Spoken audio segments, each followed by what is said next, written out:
Everybody has to come here and sit comfortably. Swamiji ಈಗ ವೇದಿಕೆ ಮೇಲೆ ಬರ್ತಾರೆ. ಈಗ ಕಾರ್ಯಕ್ರಮ ಇದೆ. ಓಕೆ, ದಯವಿಟ್ಟು ಎಲ್ಲರೂ ಇಲ್ಲೇ ಇರಬೇಕು.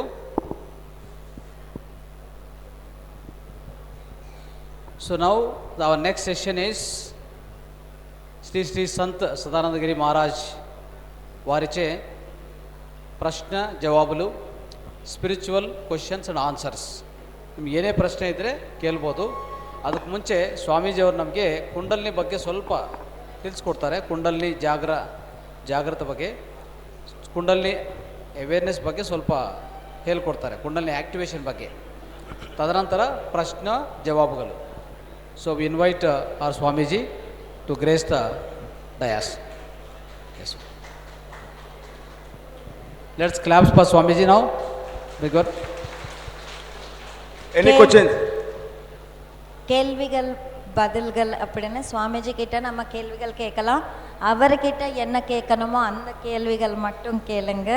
சின்ன சின்ன விஷயங்கள், எனக்கு இந்த வழி இருக்குது அந்த வழி இருக்குது எல்லாம் கேட்காதுங்க. ஞானத்தை பற்றி ஏதாவது சந்தேகங்கள் இருந்தால் அவங்கள கேளுங்க. So first Swamiji kundalini awareness பற்றி சொல்ல போகிறாரு. அதுக்கப்புறமா கேள்விகள் பதில்கள். हरि ओम हरि ओम हरि ओम. गम गणपतये नमः. ऐं सरस्वत्यै नमः. श्री गुरुभ्यो नमः. మహావతార్ ఫౌండేషన్ రంగస్వామి స్వామి గారు, లక్ష్మి గారు 3 రోజుల కార్యక్రమాన్ని అద్భుతంగా చేసుకుంటూ వస్తున్నారు. మొదటి దినం మన యొక్క తమోగుణం పోయింది అనుకోవాలా, రెండవ దినం మన రజోగుణం పోయింది అనుకోవాలా, మూడో దినం మనం సత్వగుణంలోకి ప్రవేశించాము అనుకోవాలి. ఈరోజు రాత్రి గిరి ప్రదక్షిణ చేస్తాం. అప్పుడు శుద్ధ సత్వంలోకి ప్రవేశించినట్లు. మనలోని త్రిగుణాలను పోగొట్టేదానికి 3 రోజుల ఈ అఖండ యజ్ఞాన్ని రంగస్వామి దంపతులు ఈ మాత సునీతమ్మ సహకారంతో, పిఎంసి వాళ్ళ సహకారంతో అద్భుతంగా నిర్వర్తించుకొని వస్తున్నారు. అనేక మందిని మీకు పరిచయం చేశారు ఈ 3 రోజులలో. మాది నిజానికి కుండలిని యోగా. 84 లక్షల జీవరాశుల్లో కూడా ఈ కుండలిని శక్తి ఉంటుంది. కాకపోతే ఒక్క మానవుడికి మాత్రమే వెన్నెముక తిన్నగా ఉంటుంది. కాబట్టి ఆ కుండలిని శక్తి పైకి లేచే అవకాశం ఉంటుంది. మిగతా జంతువులకంతా ఆకాశానికి భూమికి మధ్య వెన్నుపూస ఉంటుంది. ఈ కారణం చేత జంతువులలో దాని ప్రచోదయం ఉండదు. దేవతలు కూడా మానవులుగా పుట్టాలని కోరుకునేది దీనికోసమే. ఈ కుండలిని యోగంలో ఆ కుండలిని శక్తి అనేది 3.5 చుట్లు చుట్టుకొని ఉంటుంది అంటారు. అది రహస్యమైన పరిభాష. நீங்கள் சொன்னோமா இப்போ தமிழில் கொஞ்சம் கொஞ்சமாக சொல்லுவேன், ஆனால் உங்களுக்கு நல்லா புரியும். ஸோ குண்டலினி யோகம் தான் நாங்கள் எல்லாம் செய்யறது. அதை பற்றி தெரிஞ்சுக்கலாம். நாம் 84 லட்சம் கோடி ஜீவராசிகளில் எல்லாத்துக்கும் அந்த குண்டலினின்றது இருக்கும். ஆனால் மனிதருக்கு மட்டும்தான் அது வந்து நீட்டாக இருக்கும், மேல் நோக்கி இருக்கும். ஸோ அது மேல் நோக்கி பயணம் செய்கிற வாய்ப்பு வந்து மனிதர்களுக்கு மட்டும்தான் இருக்குது. மற்ற உயிரினங்களில் எல்லாமே அது வந்து படுத்திட்டு இருக்கும். ஸோ அதுக்கு ஊக்கப்படுத்துகிற வாய்ப்புன்றது இல்லை.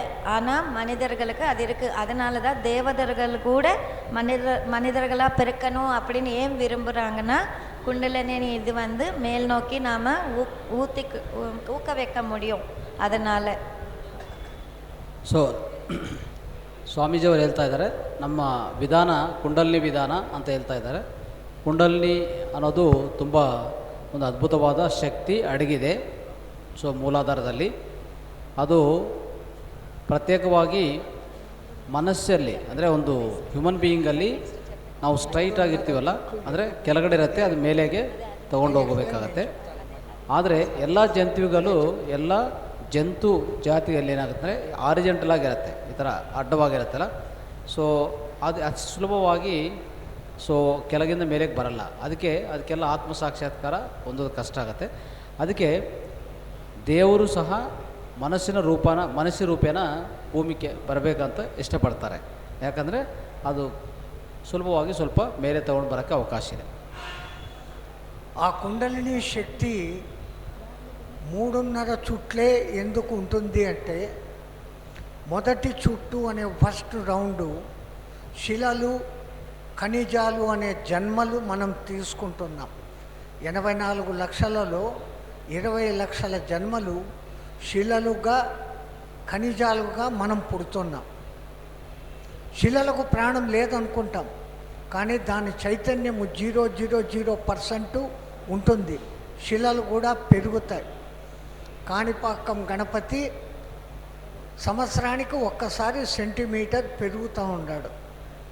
ఇంకొక చోట నంది, యాగంటి నంది పెరుగుతూ ఉంది. శిల పెరిగేది 100 ఏండ్లకు 1 మిల్లీమీటర్.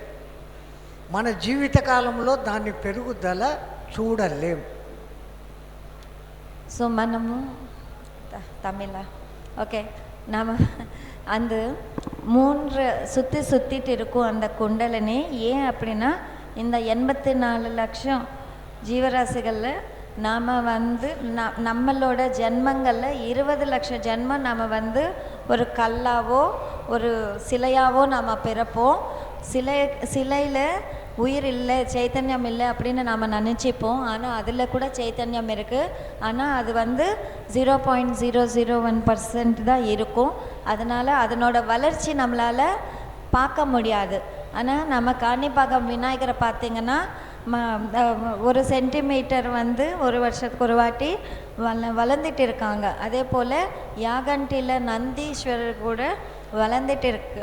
ஸோ நம்ம சில இது நம்மளால் பார்க்க முடியாது. ஆனால் நம்ம அந்த சிலைகள் வளர்றது நம்ம வாழ்நாள் முறையில் நம்மளால் பார்க்க முடியாது. ஏன்னா அவ்வளோ மெதுவாக இருக்கும் அதனோட வளர்ச்சி.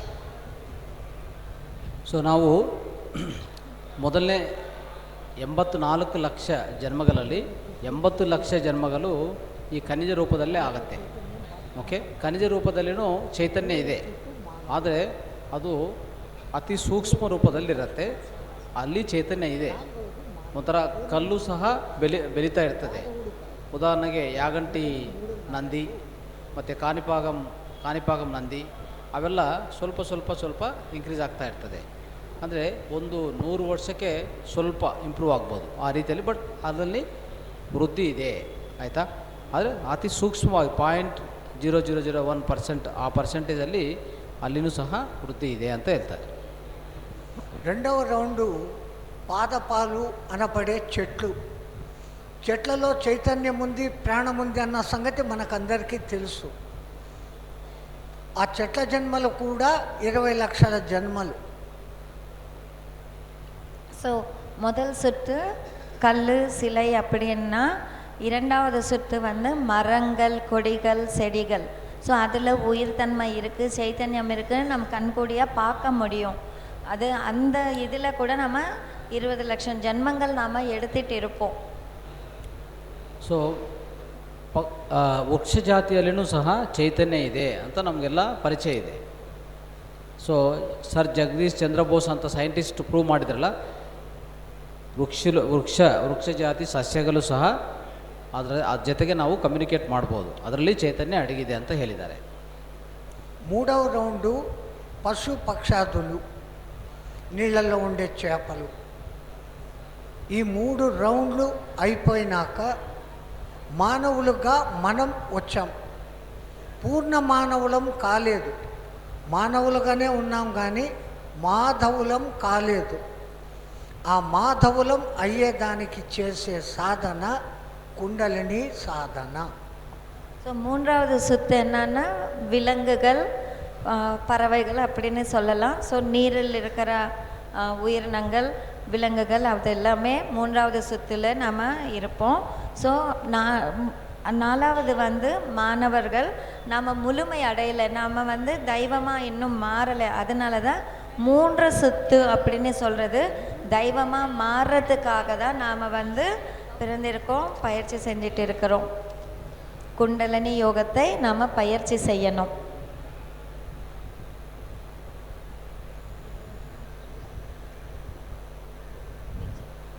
ಓಕೆ. ಸೊ ಈ ವೃಕ್ಷ ಜನ್ಮಗಳಾದಮೇಲೆ ಜಂತು ಜನ್ಮಗಳು ಬರ್ತವೆ, ಜಂತು ಜನ್ಮಗಳಾದಮೇಲೆ ಮಾನವ ಜನ್ಮಗಳು ಬರ್ತವೆ. ಸೊ ಮಾನವ ಜನ್ಮಗಳಲ್ಲಿ ನಾವು ಈ ಸಾಧನೆ ಎಲ್ಲ ಮಾಡ್ತೀವಿ ಅಲ್ವಾ. ಮಾನವ ಜನ್ಮಗಳಲ್ಲಿ ಈ ಸಾಧನಗಳೆಲ್ಲ ಅಲ್ಲಿ ಲಭ್ಯವಾಗುತ್ತೆ. ಅದು ಯಾಕಂದರೆ ಚೈತನ್ಯ ಹೆಚ್ಚಾಗಿರುತ್ತೆ. భూమి మీద 7 సముద్రాలు 7 ఖండాలు ఉన్నట్లు, సూర్యుడికి 7 రథ గుర్రాలు ఉన్నట్లు, తెలుపులో 7 రంగులు ఉన్నట్లు మన శరీరంలో 7 చక్రాలు ఉంటాయి.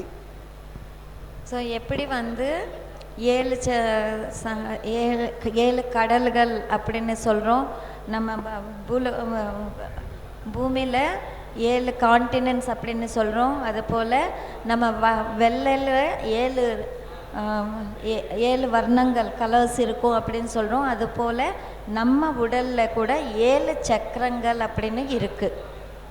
ಸೊ ಭೂಮಿ ಮೇಲೆ 7 ನದಿಗಳು ಅಲ್ವಾ, 7 ಖಂಡಗಳು, 7 ಸಾಗರಗಳು, ಸಪ್ತ ಸಾಗರಗಳು ಅಂತ ಹೇಳ್ತೀವಲ್ಲ, ಆ ರೀತಿಯಲ್ಲಿ ನಮ್ಮ ಒಳಗಡೆನೂ ಸಹ 7 ಚಕ್ರಗಳಿರ್ತವೆ ಅಂತ ಹೇಳ್ತಾರೆ ಸ್ವಾಮಿ. వీటిని మూలాధారము, స్వాధిష్టానము, మణిపూరకము, అనాహతము, విశుద్ధి, ఆజ్ఞ, ఆ పైన సహస్రారము అని ఆ పేర్లతో ఉంటాయి. మూలాధారం అనేది మన అంతర్గత అవయవాలలో పెద్ద పేగును కంట్రోల్ చేస్తుంది. ஸோ மூலாதாரம் என்றது வந்து நம்ம உள் உறுப்பினர்கள், நம்ம பெரிய குடலை வந்து அது சரி செய்யும், ಕಂಟ್ರೋಲ್ செய்யும். ನಮಗೆ 7 ಚಕ್ರಗಳು ಮೂಲಾಧಾರ, ಸ್ವಾಧಿಷ್ಠಾನ, ಮಣಿಪೂರಕ ಮತ್ತು ಅನಾಹತ, ಅದೇ ರೀತಿಯಲ್ಲಿ ವಿಶುದ್ಧ, ಆಜ್ಞಾ, ಸಹಸ್ರಾರ, ಈ ಚಕ್ರಗಳಿರ್ತವೆ. ಮೂಲಾಧಾರ ಸೊ ನಮ್ಮ ಸ್ಪೈನ್ಗೆ ಮೊದಲನೇ ಭಾಗದಲ್ಲಿ ಇರ್ತದಲ್ಲ, ಅದು ನಮ್ಮ ದೊಡ್ಡ ಕರ್ಲನ್ನು ನಿರ್ವಹಣೆ ಮಾಡ್ತದೆ. స్వాధిష్టాన చక్రము మన రీప్రొడక్షన్ యాక్టివిటీస్ దగ్గర ఉంటుంది. చిన్న పేగుల మీద ప్రభావం చూపిస్తుంది, పునరుత్పత్తికి కారణభూతం. ஸோ இரண்டாவதானது வந்து சுவாதிஷ்டானம் வந்து சின்ன குடல் மேலே அதனோட தாக்கம் என்றது இருக்கும். நமக்கு ಸೃಷ್ಟಿ என்றது நடக்கிறதுக்கு ಅದು ಕಾರಣமாகவும் இருக்கும். ಮೂಲಾಧಾರ ಇದು ಪೃಥ್ವಿ ಚಕ್ರ ಅಂತಲೂ ಕರಿತೀವಲ್ಲ, ನಮ್ಮ ಒಂಥರ ದೊಡ್ಡ ಕರ್ಲ ಮೇಲೆ ಪ್ರಭಾವ ತೋರಿಸ್ತದೆ ಇಡೀ ಶರೀರ ಮೇಲೆ. ಆದರೆ ಸ್ವಾಧಿಷ್ಠಾನ ನಮ್ಮ ಲೈಂಗಿಕ ಅವಯವಗಳಿರ್ತವಲ್ಲ ಅಲ್ಲಿರ್ತದೆ. ಅದು ಪ್ರಧಾನವಾಗಿ ನಮ್ಮ ಸಣ್ಣ ಕರ್ಲನ್ನು ನಿರ್ವಹಣೆ ಮಾಡುತ್ತೆ. మణిపూరక చక్రము మన నాభి స్థానం దగ్గర ఉంటుంది. అన్నాశయ జీర్ణాశయాల మీద దాన్ని కంట్రోల్ పెడుతుంది. மணிப்பூரகம் என்றது நம்ம தொப்பல் கிட்ட இருக்கும். அது வந்து அன்னாசயம் ஜீர்ணாசயம் அப்படின்னா டைஜஷன் சிஸ்டம் மேலே அதனோட தாக்கம் என்றது இருக்கும். ಮಣಿಪೂರಕ ಚಕ್ರ ನಮ್ಮ ಹೊಟ್ಟೆ ಸಂಬಂಧಿತ ಪೂರ್ತಿ ಜೀರ್ಣಕೋಶವನ್ನು ಅದನ್ನು ನಿಯಂತ್ರಣ ಮಾಡುತ್ತೆ. అనాహత చక్రం ఉంటుంది. ఊపిరితిత్తులను, మిగతా ఆర్గాన్స్ను, గుండెను, వీటిని కంట్రోల్లో పెడుతుంది. అది హృదయ స్థానం దగ్గర ఉంటుంది. அனாகதம் என்றது நம்ம இதயத்துக்கிட்ட இருக்கும். நம்ம மூச்சு வாங்கிறது விடுறது என்ற காற்று பை மேலே அதனோட தாக்கம் இருக்கும். ಅನಾಥ ಚಕ್ರ ನಮ್ಮ ಹೃದಯ ಸ್ಥಾನದಲ್ಲಿರ್ತದೆ. ಅದು ಉಸಿರಾಟ ಶ್ವಾಸಕೋಶಗಳು ಮತ್ತು ನಮ್ಮ ಹೃದಯ ಈ ಎರಡನ್ನು ನಿಯಂತ್ರಣ ಮಾಡುತ್ತೆ. విశుద్ధి చక్రము మన కంఠస్థానం దగ్గర ఉంటుంది.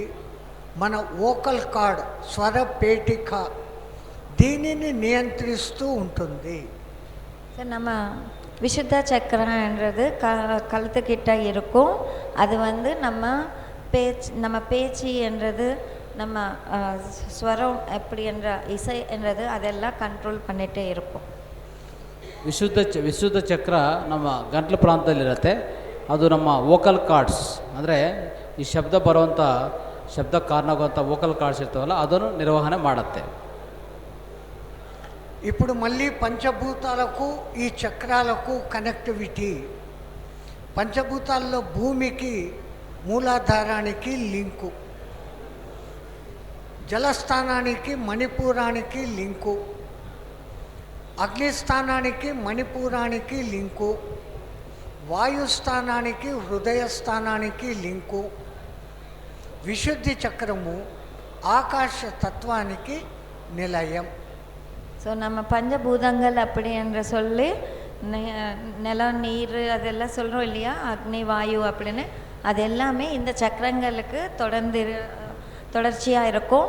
ஸோ மூலாதாரத்துக்கு பூமியும், சுவாதிஷ்டானத்துக்கு நீரும், மணிப்பூரகத்துக்கு அக்னியும், அனாகத்துக்கு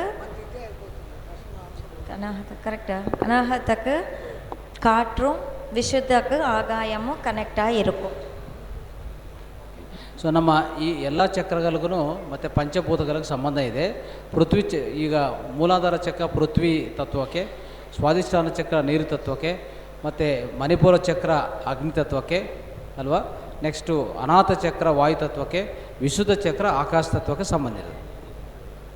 ఆజ్ఞాచక్ర అంటే ఆజ్ఞాచక్రము అంటే జీవుడు, అంటే పంచభూతాలను అతిక్రమించితే జీవుడు ఉంటాడు. ఆ సహస్రారము అనే బ్రహ్మరంధ్రం దగ్గర పరమేశ్వరుడు ఉంటాడు, పరమాత్మ ఉంటుంది. ఇప్పుడు ఈ పంచభూతాలను దాటుకొని జీవుడు దేవుడిలో ఐక్యం కావడమే కుండలిని యోగ రహస్యం. ஸோ நம்ம வந்து ஆக்னா சக்கரா அப்படின்னா ஜீவன் அப்படின்னு சொல்கிறாங்க. ஸோ அது நாம் வந்து இந்த பஞ்சபூதங்களும் தாண்டின நிலையில் மட்டும்தான் நாம் ஒரு ஜீவனை நம்ம வாழ முடியும்.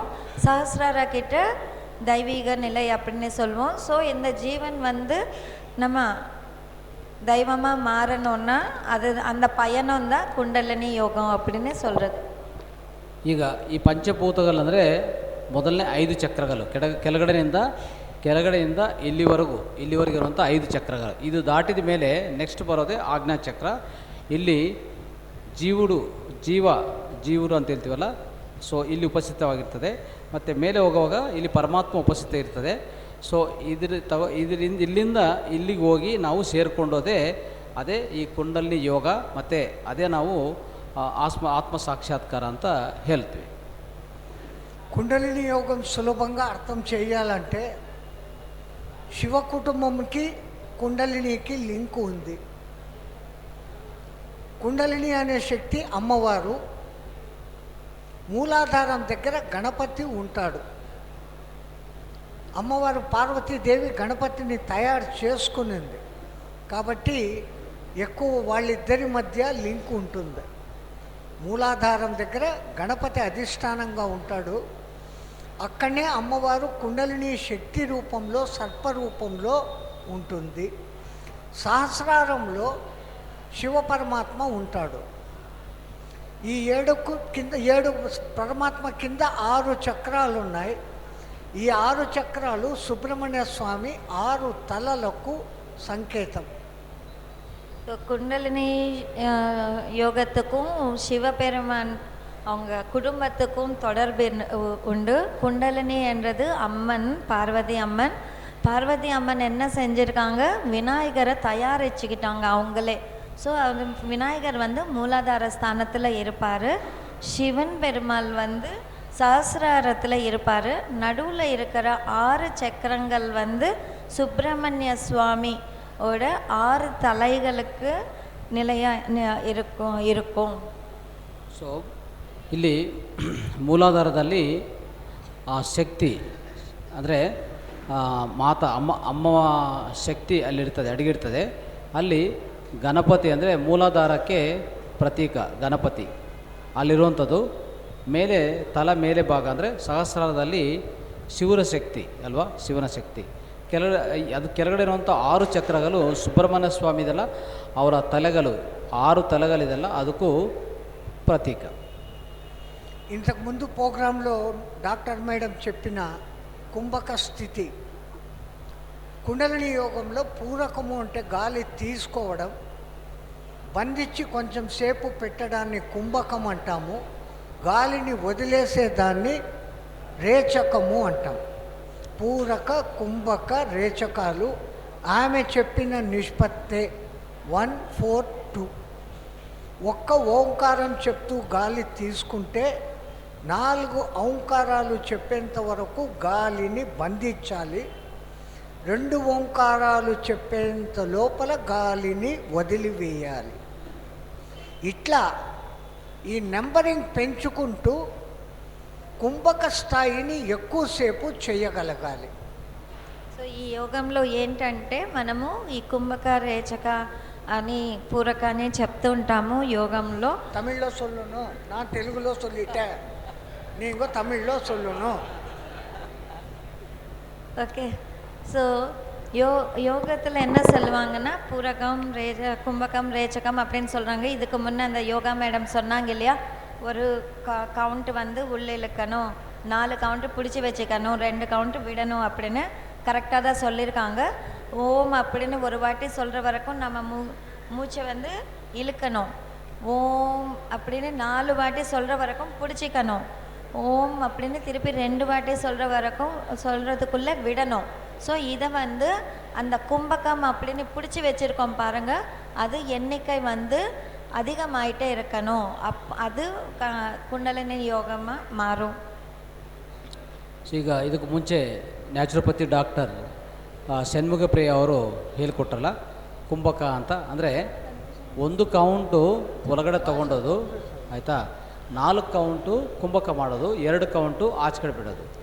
ಸ್ವಾಮೀಜಿ ಏನು ಹೇಳ್ತಾರೆ ಅಂದರೆ 1 ಕೌಂಟು ತೊಗೊಂಡು 1 ಕೌಂಟಲ್ಲಿ ಓಂ ಅಂತ 1 ಕೌಂಟ್ ಮಾಡ್ಕೊಳ್ಳೋದು, 4 ಕೌಂಟು ಓಂ ಅಂತ ಮಾಡುವಾಗ ಕುಂಭಕ ಮಾಡೋದು ಅಂದರೆ ಬಂಧಿಸೋದು.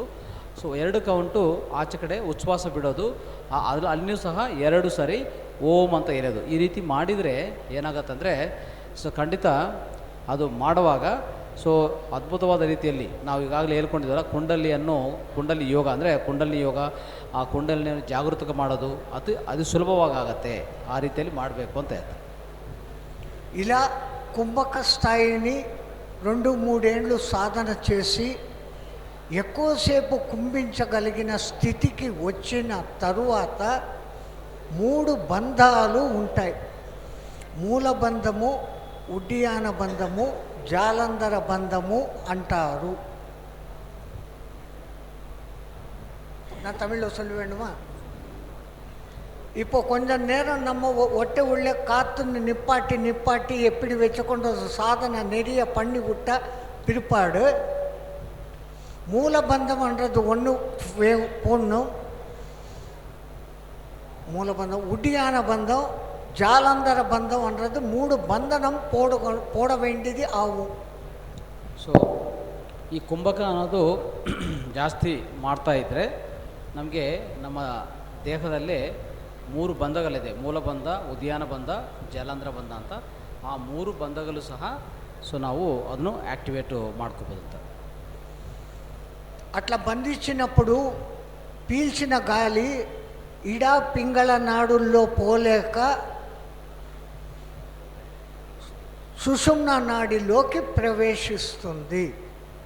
ஸோ அந்த மாதிரி நாம் பந்திக்கும் போது 3 நிலையில் நம்ம பந்திக்கணும்னு சொல்லியிருக்காங்க. அதை நம்ம 2-3 வருஷம் ப்ராக்டிஸ் பண்ணால் அது முடியும். ஸோ அந்த மாதிரி பந்திக்கும் போது இந்த சுஷும்ன நாடியில் பிரவேசம் பண்ணிடும். அந்த நாடிகளில் போக முடியாமல் இருக்கும்போது சுஷ்மாவில் போகும். இடா பிங்களால் போக முடியாது காட்டு, அப்போ என்ன பண்ணும், ಸುಷ್ಮಾவில் போகும். ಅದು நடக்கணும். ಸೊ ಈ ರೀತಿಯಲ್ಲಿ ನಾವು ಈ ಶ್ವಾಸ ತಗೊಂಡು ಬಂಧನ ಮಾಡ್ತೀವಲ್ಲ, ಸೊ ಹೋಲ್ಡ್ ಮಾಡ್ತೀವಿ, ಕುಂಭಕ ಮಾಡ್ತೀವಿ. ಅದು ಜಾಸ್ತಿ ಮಾಡ್ತಾ ಹೋದರೆ ಏನಾಗುತ್ತೆ, ನಿಧಾನವಾಗಿ ಅದು ಇಡ ಪಿಂಗಲ 2 ಬಿಟ್ಬಿಟ್ಟು ಸುಷುಮ್ನ ನಾಡಿಯಲ್ಲಿ ಪ್ರವೇಶ ಮಾಡುತ್ತೆ, ಸುಷುಮ್ನ ನಾಡಿಯಲ್ಲಿ ಪ್ರವಾಹ ಆಗತ್ತೆ ಅಂತ ಹೇಳ್ತಾರೆ. இந்த సుషుమ్న నాడి మూలాధారಕ್ಕೆ ఈ సుషుమ్న నాడి అనేది మూలాధారానికి సహస్రారంలో ఉన్న బ్రహ్మరంధ్రానికి కనెక్ట్ కలిగి ఉంటుంది. ஸோ சுஷ்மா நாடி என்றது டைரெக்டாக மூலாதாரத்துலேருந்து சஹசிராரில் இருக்கிற பிரம்மரந்திரத்துக்கு டைரெக்டாக கனெக்ட் ஆகிருக்கும். ಈ 3 ನಾಡಿಗಳು ಇಡ, ಪಿಂಗಲ, ಸುಷುಮ್ನ.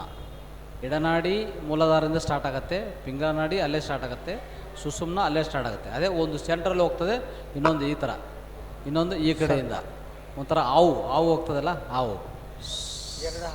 ಮತ್ತು ಇಲ್ಲಿಂದ ರೈಟಿಂದ ಈ ಥರ ನೋಡಿದರೆ ಈ ಥರ ಇರ್ತದೆ. ಆವಾಗ ಸೆಂಟ್ರಲ್ಲಿ ಹೋಗೋದೇ ಸುಷುಮ್ನ ನಾಡಿ. ನಮ್ಮ ಈ ಬೆನ್ನುಮೂಲೆ ಇದೆಲ್ಲ, ಬೆನ್ನುಮೂಲೆಯಲ್ಲಿ ಸೆಂಟ್ರ್ ಆಗಿರ್ತದೆ ನೋಡಿ, ಸ್ಪೈನಲ್ ಕಾರ್ಡ್, ಅದು ಸುಷುಮ್ನ ನಾಡಿ. ಅದು ಕೆಳಗೆ ಮೂಲಾಧಾರದಿಂದ ಸ್ಟಾರ್ಟ್ ಆಗಿ ಈ ಆಜ್ಞಾಚಕ್ರದಿಂದ ಇಲ್ಲಿ ತಲುಪಿಸ್ತದೆ. ಆದರೆ ಈ 3 ನಾಡಿಗಳು ಮಾತ್ರ, 3 ನಾಡಿಗಳು ಇಲ್ಲಿ ಸ್ಟಾಪ್ ಆಗ್ತವೆ. ಇದು ಸಂಗಮ. ಇಲ್ಲಿಂದ ಓನ್ಲಿ ಸುಷುಮ್ನ ನಾಡಿ ಮೇಲಕ್ಕೆ ಹೋಗೋದು, ಇಲ್ಲಿ ಮಾತ್ರ 3 ಇಲ್ಲಿಗೆ ಬಂದು ಸ್ಟಾಪ್ ಆಗ್ತವೆ. ಆ ರೀತಿಯಲ್ಲಿ ಸುಷುಮ್ನೆಯಿಂದ ಮೂಲಾಧಾರಕ್ಕೆ ಈ ಸಹಸ್ರಾರದಿಂದ ಮೂಲಾಧಾರಕ್ಕೆ ಸುಷುಮ್ನ ನಾಡಿ ಕನೆಕ್ಟ್ ಆಗಿರುತ್ತೆ. సో ఇది ఒక మంచి గురువు దగ్గర దీక్ష తీసుకొని ఆయన ఇన్స్ట్రక్షన్స్ ప్రకారము చేస్తూ కనీసం 7.5 ఏళ్ళు చేస్తే తప్ప మనం పీల్చిన గాలి కుండలిని శక్తిగా మారదు, దానికి మెలకువ రాదు. இது ஒரு நல்ல குருவை தேடி நாம் அந்த தீட்சை வாங்கி குறைந்தது 7.5 வருஷம் நாம் பயிற்சி செஞ்சால் மட்டும்தான் அந்த குண்டலினி என்றது ಮುಳಿಪಡೆயாது. ಸೊ ಇದು ಈ ವಿದ್ಯೆ ಏನಂದರೆ ಕುಂಡಲಿನಿ ಯೋಗ 7 ವರ್ಷ ಕಾಲ ಇದನ್ನು ಒಂದು ಶಿಸ್ತು ಆಗಿ ಒಂದು ಗುರು ಆಧ್ವರ್ಯದಲ್ಲಿ ಇದನ್ನು ಪ್ರಾಕ್ಟೀಸ್ ಮಾಡಿದರೆ ನಾವು ತಗೊಂಡಂಥ ಪ್ರತಿ ಶ್ವಾಸ ಈ ಕುಂಡಲಿನಿಯಾಗಿ ಅದು ಪರಿವರ್ತನೆಗೊಳಿಸ್ಕೊತದೆ. అలా ఈ కుండలిని పైకి వెళ్ళిపోకుండా ఏ చక్రం దగ్గర ఆపాలో, ఎక్కడ ఏ స్థితిలో బ్రహ్మరంధ్రం దగ్గర నిలపాలా, ఇదంతా గురువు దగ్గర నేర్చుకొని చేయాల్సిన సాధన. இந்த குண்டலினி சக்தின்றது எந்தெந்த சக்கரங்கள் கிட்ட நிறுத்தி வைக்கணும், எப்போ அது திருப்பி மேல் நோக்கி செல்லணும் அப்படின்றதெல்லாம் ஒரு குருவோட வழிகாட்டில தான் நம்ம செய்யணும். ಈ ಕುಂಡಲಿನಿ ಶಕ್ತಿಯನ್ನು ಯಾವ ಚಕ್ರದಲ್ಲಿ ನಿಲ್ಲಿಸಬೇಕು, ಯಾವ ರೀತಿಯಲ್ಲಿ ಅನ್ನೋದು ಇದು ಗುರು ಹತ್ರ ನಾವು ಕಲಿಯಬೇಕಾಗಿರುವಂಥ ವಿಷಯ. పుస్తకాలు చదివి ఎవరో చెప్తేనో విని ఈ సాధన చెయ్యకూడదు. புத்தகங்களை படித்து யாரோ சொன்னது கேட்டெல்லாம் நம்ம இந்த பயிற்சிகள் செய்யக்கூடாது. ఇది సూక్ష్మంగా మీకు కుండలిని గురించిన వివరణ.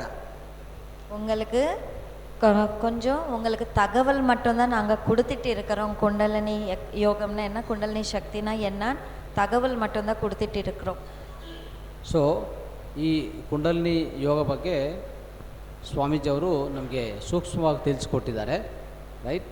ಇದು ಒಂದು ಕುಂಡಲಿನಿ ಯೋಗ ಸಂಬಂಧಿಸಿದ ವಿದ್ಯೆ. ಇದು మా గురువుగారు మాకు అది నేర్పబట్టి మేము నేర్చుకొని ఈ రోజుకు ఈ వయస్సులో కూడా ఇలా ఉండగలుగుతున్నాం.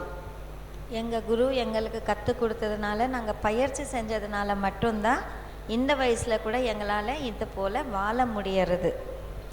111 வயசு அவருக்கு. ஸோ இந்த அளவுக்கு நம்ம அவரை மாதிரி நடக்கவும் முடியாது, ஓடவும் முடியாது. ஸோ அப்படி வாழ முடியறதுன்னா அந்த இது பயிற்சி செஞ்சதுனால. ಸೊ ಸ್ವಾಮೀಜಿಯವರ ಗುರು ಅವ್ರಿಗೆ ಹೇಳ್ಕೊಟ್ಟಿರೋದು ಈ ವಿದ್ಯೆ. ಅದು ಕಲಿಸ್ಕೊಂಡು ಅವರು ಅದನ್ನು ಪ್ರಾಕ್ಟೀಸ್ ಮಾಡಿ ದಿನನಿತ್ಯ ಪ್ರಾಕ್ಟೀಸ್ ಮಾಡ್ತಾ ಈ ಸ್ಥಿತಿಯಲ್ಲಿ ಇದ್ದಾರೆ. ಅಂದರೆ ಈಗಲೂ 110 ವರ್ಷ ದಾಟ್ತಾ ಇದೆ, ಆದರೂ ತುಂಬ ಆ್ಯಕ್ಟಿವ್ ಆಗಿದ್ದಾರೆ, ಆರೋಗ್ಯವಂತವಾಗಿದ್ದಾರೆ. ಕಾರಣ ಏನು ಅಂತಂದರೆ ಅವರ ಕುಂಡಲಿನಿ ಜಾಗರಣೆ, ಆ ಕುಂಡಲಿನಿ ಯೋಗದಿಂದನೇ ಆ ರೀತಿಯಲ್ಲಿ ದಿನನಿತ್ಯ ಪ್ರಾಕ್ಟೀಸ್ ಮಾಡ್ತಾ ಇರ್ತಾರೆ ಅಂತ ಹೇಳಿದ್ದಾರೆ. ಓಕೆ, ಸೊ ಯಾರಿಗಾவது ಕೇಳ್ವಿಗಳು இருந்தால் ಕೇಳலாம். ಎಸ್, ಈಗ ಓಪನ್ ಟು ದ ಕ್ವಶನ್ಸ್ ನಾವು. ಸ್ವಾಮೀಜಿ ಅವರು ನಿಮ್ಮ ಪ್ರಶ್ನೆಗಳಿಗೆ ಉತ್ತರ ಕೊಡ್ತಾರೆ. మీ ప్రశ్నలకు జవాబులు ఇస్తారు. దయచేసి ఎవరెవరు ప్రశ్నలు ఉంటాయో తొందరగా ఒక 15 నిమిషాల టైం మాత్రం ఉంది. నెక్స్ట్ 2-3 సెషన్ క్వశ్చన్సే. 15 minutes. వెறும் ಆಧ್ಯಾತ್ಮಿಕ ಪ್ರಶ್ನೆಗಳು ಮಾತ್ರమే. ಆನ್ಮೀಗ ಕೇಳುವಿಗಳು ಮಟ್ಟಂ ಕೇಳಂಗ. ఓన్లీ ఆధ్యాత్మిక ప్రశ్నలు. ಇನ್ನೊಂದು షార్ట్గా ఉండాలి, క్వశ్చన్ షార్ట్గా ఉండాలి. మా కొడుకు కాలేజీలో సీట్ ఎప్పుడు వస్తుంది, మా కోడలు అమెరికాకు పోతాదా లేదా, ఈ ప్రశ్నలు కాదు, ఆధ్యాత్మిక సంబంధమైనవి. Paper. This is not a question, this is just an information. Okay, this is not a question, madam.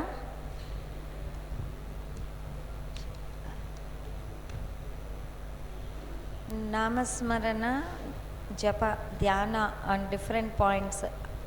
I won't feel comfortable in one method, but mind is comfortable in oneness. Don't mix up method. I cannot able to understand what Yes. is yours.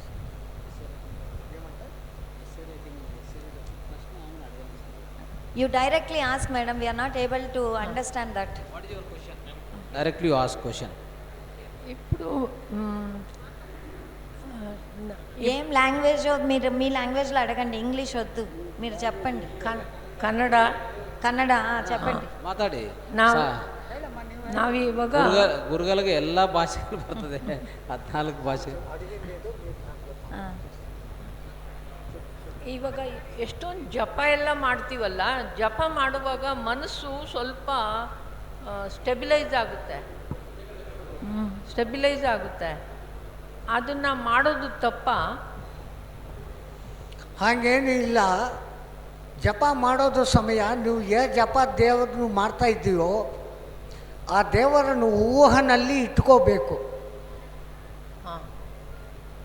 ಜಪ ಪೂಜಾ ಇದು ಮಾಡೋದು ಸಮಯ ಮಂತ್ರ ಜಪ ಮಾಡ್ತೀವಿ ಯಾರೋ ಒಬ್ಬರ ದೇವರ ಮೇಲೆ. ಆ ದೇವರು ಹೆಂಗಿರ್ತಾರೋ ಏನು ಅಂತ ಊಹಾ ಮಾಡ್ಕೊತಾ ಕೂತ್ಕೋಬೇಕು, ಧ್ಯಾನ ಮಾಡ್ಕೋಬೇಕು, ಜಪ ಮಾಡ್ಕೋಬೇಕು, ಊಹಾ ಮಾಡ್ಕೋಬೇಕು. ಹಾಗೆ ಮೂಡು ಮಾಡಿಬಿಟ್ಟಂದರೆ ಧ್ಯಾನ ಬೇರೆ ಜಾಗಕ್ಕೆ ಡೈವರ್ಟ್ ಆಗೋದಲ್ಲ.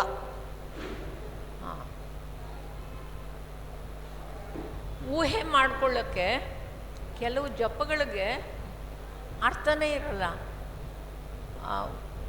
ಫಿಗರ್ ಬರಲ್ಲ. ಆವಾಗ ಏನು ಮಾಡಬೇಕು? ಎಕ್ಸಾಂಪಲ್ಲು,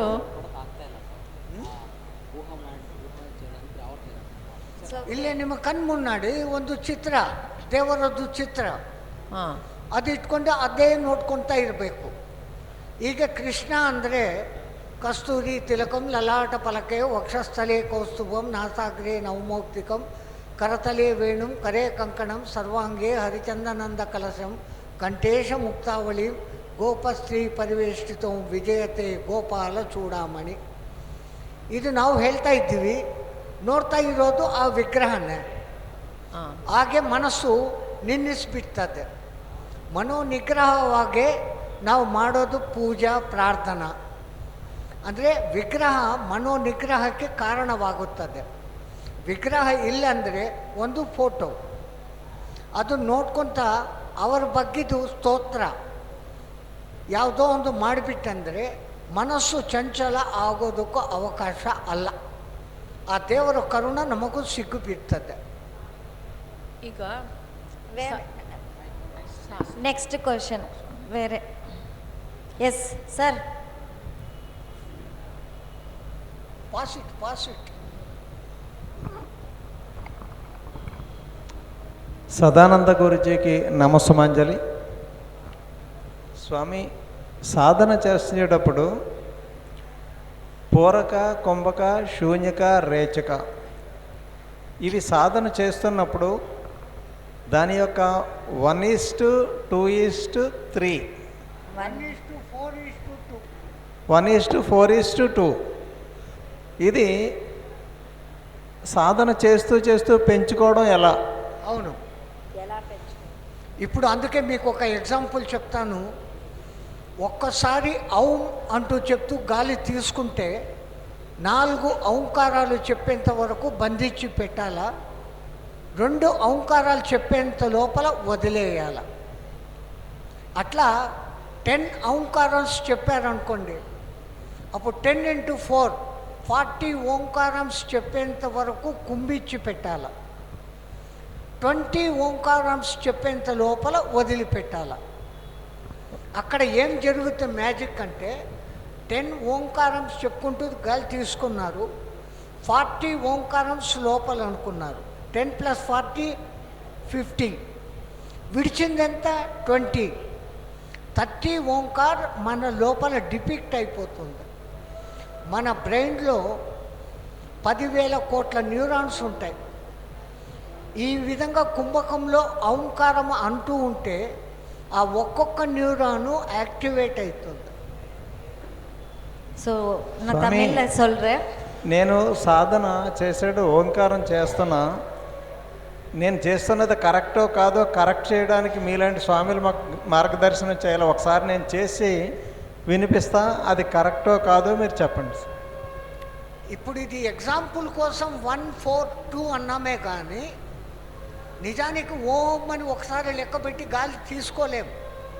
లోపల చెప్పుకోవచ్చు 4 ఓంకారాలు, 2 ఓంకారాలు చెప్పే లోపలనే వదలాలా అనేది లేదు. అక్కడ మీనింగ్ ఏంటంటే సహజంగా ఒక్కసారి గాలి తీసుకున్నారు, బంధించగలిగినంతసేపు బంధించారు. మన కెపాసిటీ ఎంతవరకు అంత. ఈ కెపాసిటీ సాధన చెయ్యంగా పెరుగుతూ పోతుంది, ఒక్క రోజుతో కాదు ఇది. నేను ఆల్రెడీ సాధన చేస్తున్నా స్వామి, ప్రతిరోజు 21 టైమ్స్ చేస్తున్నా. దానికి 15 నుంచి 20 నిమిషాల దాకా టైం పడుతుంది 21 టైమ్స్కి. అది నేను చేస్తున్నా వెళ్ళే దారి కరెక్టేనా ఒకసారి మీరు విని చెప్తారేమో అని నా ఆశ. పర్సనల్గా అయితే ఇది అవుతుంది. ఇప్పుడు దీని తర్వాత మాది ఒక ఇంటర్వ్యూ ఉంది, ఓకే. అది అయినాక మీతో మాట్లాడి నేను చెప్తాను. ఓకే స్వామి, ధన్యవాదాలు. ஓகே, அவர் கேட்ட கேள்வி என்னன்னா, நம்ம வந்து அதிகப்படுத்தணும் கும்பகம் அப்படின்னு சொல்லியிருக்காங்க இல்லையா, அது எப்படி செய்யணும்னு கேட்டிருக்காங்க. சுவாமிஜி அழகாக பதில் சொல்லியிருக்காங்க. இப்போ நம்ம 1 4 2 சொல்லியிருக்கோம் இல்லையா, ஸோ 2 கவுண்ட்ஸ் வரைக்கும் நம்ம உள்ளே இழுக்கிறது, 8 கவுண்ட்ஸ் வரைக்கும் பிடிச்சி வச்சுக்கிறது, 4 கவுண்ட்ஸில் விடுறது, அந்த மாதிரி 3மே டபுள், அந்த மாதிரி அதிகம் பண்ணிகிட்டே இருக்கணும். ஸோ அப்படின்னு சொல்லியிருக்காங்க. அதுவும் இல்லாமல் நம்ம ஓம் அப்படின்னு சொல்லிட்டு உள்ளே இழுத்துட்டு இது பண்ண முடியாது. ஸோ உள்ளே இழுக்கிறது வந்து நாம் எவ்வளோ நேரம் இழுக்க முடியுமோ இழுக்கணும், எவ்வளோ நேரம் பிடிச்சிக்க முடியுமோ பிடிச்சிக்கணும், எவ்வளோ நேரத்துக்குள்ளே விட முடியுமோ விடணும். அது நாம் செஞ்சு ப்ராக்டிஸ் பண்ண அது தனக்கு தானே சரியாயிடும் அப்படின்னு சொல்லிட்டு இருக்காங்க. ஸோ பயிற்சின்றது ரொம்ப ரொம்ப இம்பார்ட்டண்ட். ஓம் அப்படின்னு சொல்லிட்டு இழுக்கவும் முடியாது, ஓம் அப்படின்னு சொல்லிட்டு விடவும் முடியாது. அதனால் ஓம்காரம் சொல்லணும்னு தேவையில்லை. மூச்சு இழுத்து பிடிச்சிக்கிறது விடுறதுன்றது சகஜமாக நமக்கு எவ்வளோ நேரம் பண்ண முடியுமோ அப்படி பண்ணுங்கன்னு சொல்கிறாங்க. உங்கள் கெப்பாசிட்டி பொறுத்து பண்ணுங்க. வணக்கம் ஐயா. கர்மா அனுபவித்தே ஆகணும்னு சொல்கிறாங்க. அதே நேரத்தில் இன்னொரு பக்கம் கர்மாவை கரைக்கும் வழிகள்னு சொல்கிறாங்க. எது உண்மை? కర్మని అనుభవించే తీరాలి అని చెప్తున్నారు, ఇంకొక పక్క కర్మల్ని తొలగించుకోవాలి అని చెప్తున్నారు. ఏది కరెక్ట్? కర్మలు అనేది మనం గత జన్మల్లో చేసినటివి, ఇప్పుడు చేస్తున్నవి. కన్నురెప్పలు ఆర్పడము కర్మే, గాలి పీల్చుకొని వదలడము కర్మే, మనం తిన్న అన్నము జీర్ణం కావడము కర్మే, ఒకరిని తిట్టడము కర్మే, ఒకరిని పొగడము కర్మే, ఒకరికి సహాయం చేయడము కర్మే. ప్రతి ఒక్కటి మన లైఫ్ అంతా కర్మతో ముడిపడి ఉంటుంది. పరమాత్ముడు మనకిచ్చిన విచక్షణ వాడుకొని ఏ కర్మ చేస్తే ఎవరికి ఇబ్బంది లేకుండా ఉంటుందో ఆ కర్మలు చేయను మొదలు పెడితే కర్మలు తగ్గిపోతాయి.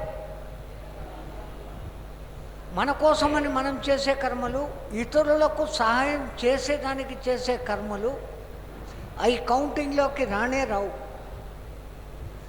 ఒకవేళ ఏమి చేసినా ఆ చేసింది కృష్ణార్పణం అన్న భావనతో చేస్తే మనకు కర్మలు అంటవు. ప్రతిసారి ఎక్కువ చెప్తుంటారు, జ్ఞానాగ్ని దగ్ధ కర్మాణం, భగవద్గీతలో కృష్ణుడు చెప్తాడు. ముందు మనకు జ్ఞానం వస్తే what to do what not to do అనేది తెలిసిపోతుంది. ఏమి చేయవచ్చు ఏమి చేయకూడదు. చెయ్యకూడనిది చేయకుండా చేసేది చేస్తూ పోతే అది కర్మే కాదు. ఆ చేస్తున్న ప్రతి కర్మను కృష్ణార్పణం చేయడం, భగవత్ అర్పణ చేయడం. చేస్తున్నది నేది కాదు, నా చేత నువ్వు చేయిస్తున్నావు. నా విచక్షణను వాడి వీలైనంత వరకు నేను మంచే చేస్తాను అన్నప్పుడు మంచి చేసిన కర్మకు ఫలితం, దుష్ట ఫలితం ఉండదు. అవి నెక్స్ట్ జన్మకు పోస్ట్పోన్ కావు, తగ్గిపోతాయి. కర్మ పరిపక్వత చెందుతుంది. పునర్జన్మ రాహిత్య స్థితికి మన పెద్దవాళ్ళు பெற்றுக்கொண்ட మార్గం இதொக்கட்டே. ஸோ நம்ம செய்கிற எல்லா செயல்களுமே கர்மா அப்படின்னு தான் சொல்லணும். கண் சிமிட்டுறதா இருக்கட்டும், அந்த மாதிரி எதை செஞ்சாலும் நம்ம பேசுறது எல்லாமே ஒரு கர்மா அப்படின்னு தான் சொல்ல முடியும். ஸோ நமக்காக நாம் செய்கிற பணிகளும் சரி, மற்றவங்களுக்கு உதவணும் அப்படின்னு செய்கிற பணிகளும் சரி கர்மாவாக மாறாது. ஸோ அதுக்கு எந்த கர்ம பலனும் இருக்காது. அதுவும் இல்லாமல் நம்ம செய்கிற செயல்கள் எல்லாமே கிருஷ்ணார்ப்பணம் அப்படின்னு சொல்லிட்டு ஒரு அர்ப்பணை பாவத்தில் செய்யும்போது கூட அது கர்மாவாக மாறாது. அண்ட் பத்ரிஜி சொன்ன விஷயம் பகவத்கீதையில் சொல்லியிருக்கிறது எப்படி என்னன்னா, ஞானார்த்தி தக்த கர்மானாம் அப்படின்னு. ஸோ அந்த ஞானத்தினால கர்மங்களை எரிச்சிக்கலாம் அப்படின்னு. ஸோ இதெல்லாம் செய்யும்போது நம்ம ஞானம் எதை செய்யணும் எதை செய்யக்கூடாது அப்படின்னு தெரிஞ்சுட்டு நம்ம செயல்படும்போது செய்யக்கூடாத விஷயங்கள் செய்யாமல் செய்ய வேண்டிய விஷயங்கள் நம்ம செஞ்சுட்டே இருக்கும்போது நம்ம கர்மாக்கள் எல்லாம் குறைஞ்சிடும். நம்ம அடுத்த ஜென்மத்துக்கு அது கொண்டு போக மாட்டோம் அப்படின்னு சொல்கிறார். Thank you sir. అన్నిటికన్నా సులభం బీ గుడ్, డూ గుడ్. కర్మలేంటి, జన్మలేంటి ఈ ఆలోచన వద్దు. గతం గురించి ఆలోచిస్తూ, రేపటి గురించి ఆలోచిస్తూ ఈ దినాన్ని పాడు చేసుకోకుండా ఈ జన్మను సార్థకత చేసుకోవడం. మనకు చేతనైతే 10 మందికి సాయం చేయడం, చేత కాలేదు గమ్మని ఉండడం. నువ్వు పెట్టలేకపోతే పోతివి, పెట్టేవాణి ఇల్లన్నా చూపించడం, సత్సంగాలలో పాల్గొనడం. ఇట్లాంటి మహత్తర కార్యాలు జరుగుతూ ఉంటే మన వంతుగా మనము ఏదో ఒక సహాయం చేయడం. అది శారీరకంగా కావచ్చు, ఆర్థికంగా కావచ్చు. తెలివితేటలుండి మాటలు చెప్పగలిగితే 4 మాటలు చెప్పడం కావచ్చు. సర్వే జనా సుఖినో భవంతు, లోకా సమస్త సుఖినో భవంతు. స్వస్తి. Thank you sir. Thank you. Thank you Swamiji. Thank you so much. So స్వామీజీకి ఒకసారి గట్టిగా చప్పట్లు, అందరూ లేచి నిలబడి చప్పట్లు కొడదాం. స్వామీజీకి లేచి నిలబడి చప్పట్లు కొడదాం. So thank you so much Swamiji. So మనకి ఈ 2 రోజులుగా మనతో పాటు ఉండి అద్భుతమైన జ్ఞానాన్ని అందించారు. సో వారు ప్రతి కార్యక్రమం, ప్రతి యజ్ఞంలో కూడా మనతో పాటు ఉంటారు, ఉండి ఈ యొక్క జ్ఞానాన్ని మనకు అందిస్తున్నారు. ఈరోజు కాకపోతే సమయభావం వలన సో మనకు కొంతవరకు ప్రశ్నలు జవాబులు చెప్పడం జరిగింది. అయితే కుండలిని యోగా గురించి అద్భుతంగా చెప్పారు. కుండలిని యోగా ಪ್ರತ್ಯೇಕಂగా ಸಾಧನ చేయాలి. ಓಕೆ, ನಾವು ಎಷ್ಟು ಸಾಧನ ಮಾಡಿದರೆ ಅಷ್ಟು ಒಳ್ಳೆಯದು ಕುಂಡಲಿನಿ ಯೋಗ ಅನ್ನೋದು. ಓಕೆ, నెక్స్ట్ చేద్దామా. సో ఈ మధ్యలో ఫ్లవర్ మెడిసిన్ కలేసం నుంచి చిన్న ప్రాక్టీస్ చేయవచ్చు.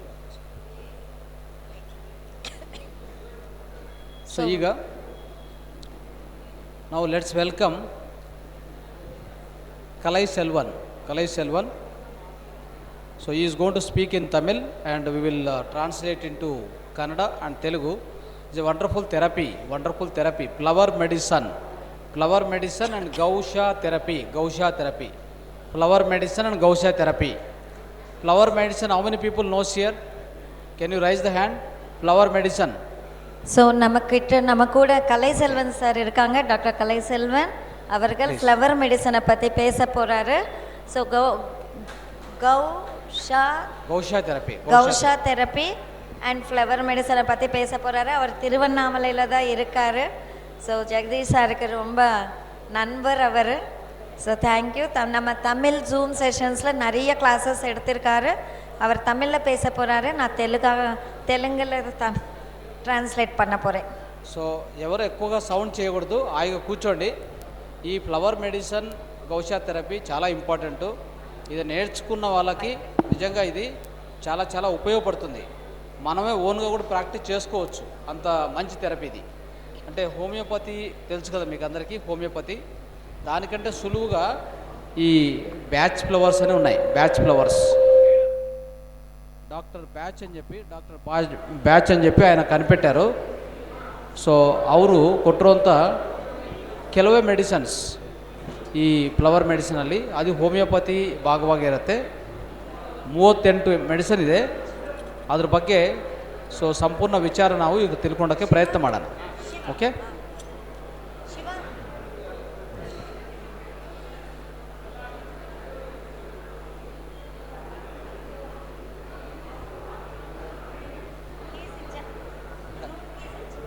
ಸ್ವಲ್ಪ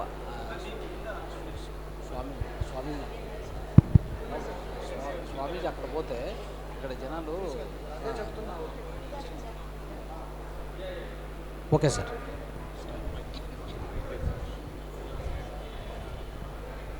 கரண்ட் ஏதோ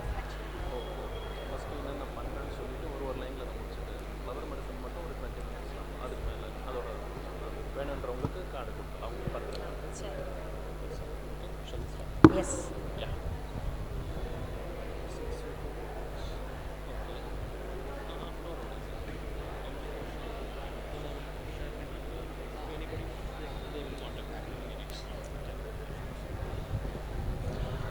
அனைவருக்கும் வணக்கம். உங்கள் எல்லாரையும் நான் வரவேற்கிறேன். என்னோட சிட்டிக்கு வந்திருக்கீங்க, என்னோட ஊருக்கு. இந்த ஆன்மீக சிட்டிக்கு வந்திருக்கிறவங்க எல்லாருக்கும் மை மோஸ்ட் హార్ట్ఫుల్ వెల్కమ్. మా ఊరికి వచ్చారు, మీ అందరినీ ఆహ్వానిస్తున్నాను అని చెప్తున్నారు. ಸೊ ನೀವೆಲ್ಲರೂ ತಿರುವಣ್ಣಾಮಲೈ ನಮ್ಮ ಊರಿಗೆ ಬಂದಿದ್ದೀರಾ. ನಿಮಗೆಲ್ಲರಿಗೂ ಆಹ್ವಾನ, ಸ್ವಾಗತ. யூ நோ மை நேம், என் பேர் கலைச்செல்வன். அண்டு நான் இங்கே 5 வகையான விஷயங்கள் செஞ்சிட்ருக்கேன். ஃபஸ்ட்டு ஃப்ளவர் தெரப்பி பற்றி நம்ம டீட்டெயிலாக ஃபுல்லாக நான் பேசுகிறேன். Then other then flower therapy I am doing master gua sha therapy. Master gua sha தெரப்பிங்கிறது வந்து என்னோட பேட்டர்ன் எப்படின்னா, பாதத்திலே பண்ணுறது தான், பட் மொத்த சரீரத்துக்கும் தலையிலிருந்து கால் வரைக்கும் உள்ள அத்தனை உடல் உறுப்புகளும் அடக்கம் என்னோட ட்ரீட்மெண்ட் பேட்டர்னில். என்ன வியாதிகளாக இருந்தாலும் அந்த ப்ராசஸில் கட்டுப்படும். அது மாஸ்டர் குவாஷா தெரப்பியாக நம்ம பண்ணுறோம், நோய்கள் உட்பட கட்டுப்படும். இது ஒரு ப்ராசஸ்.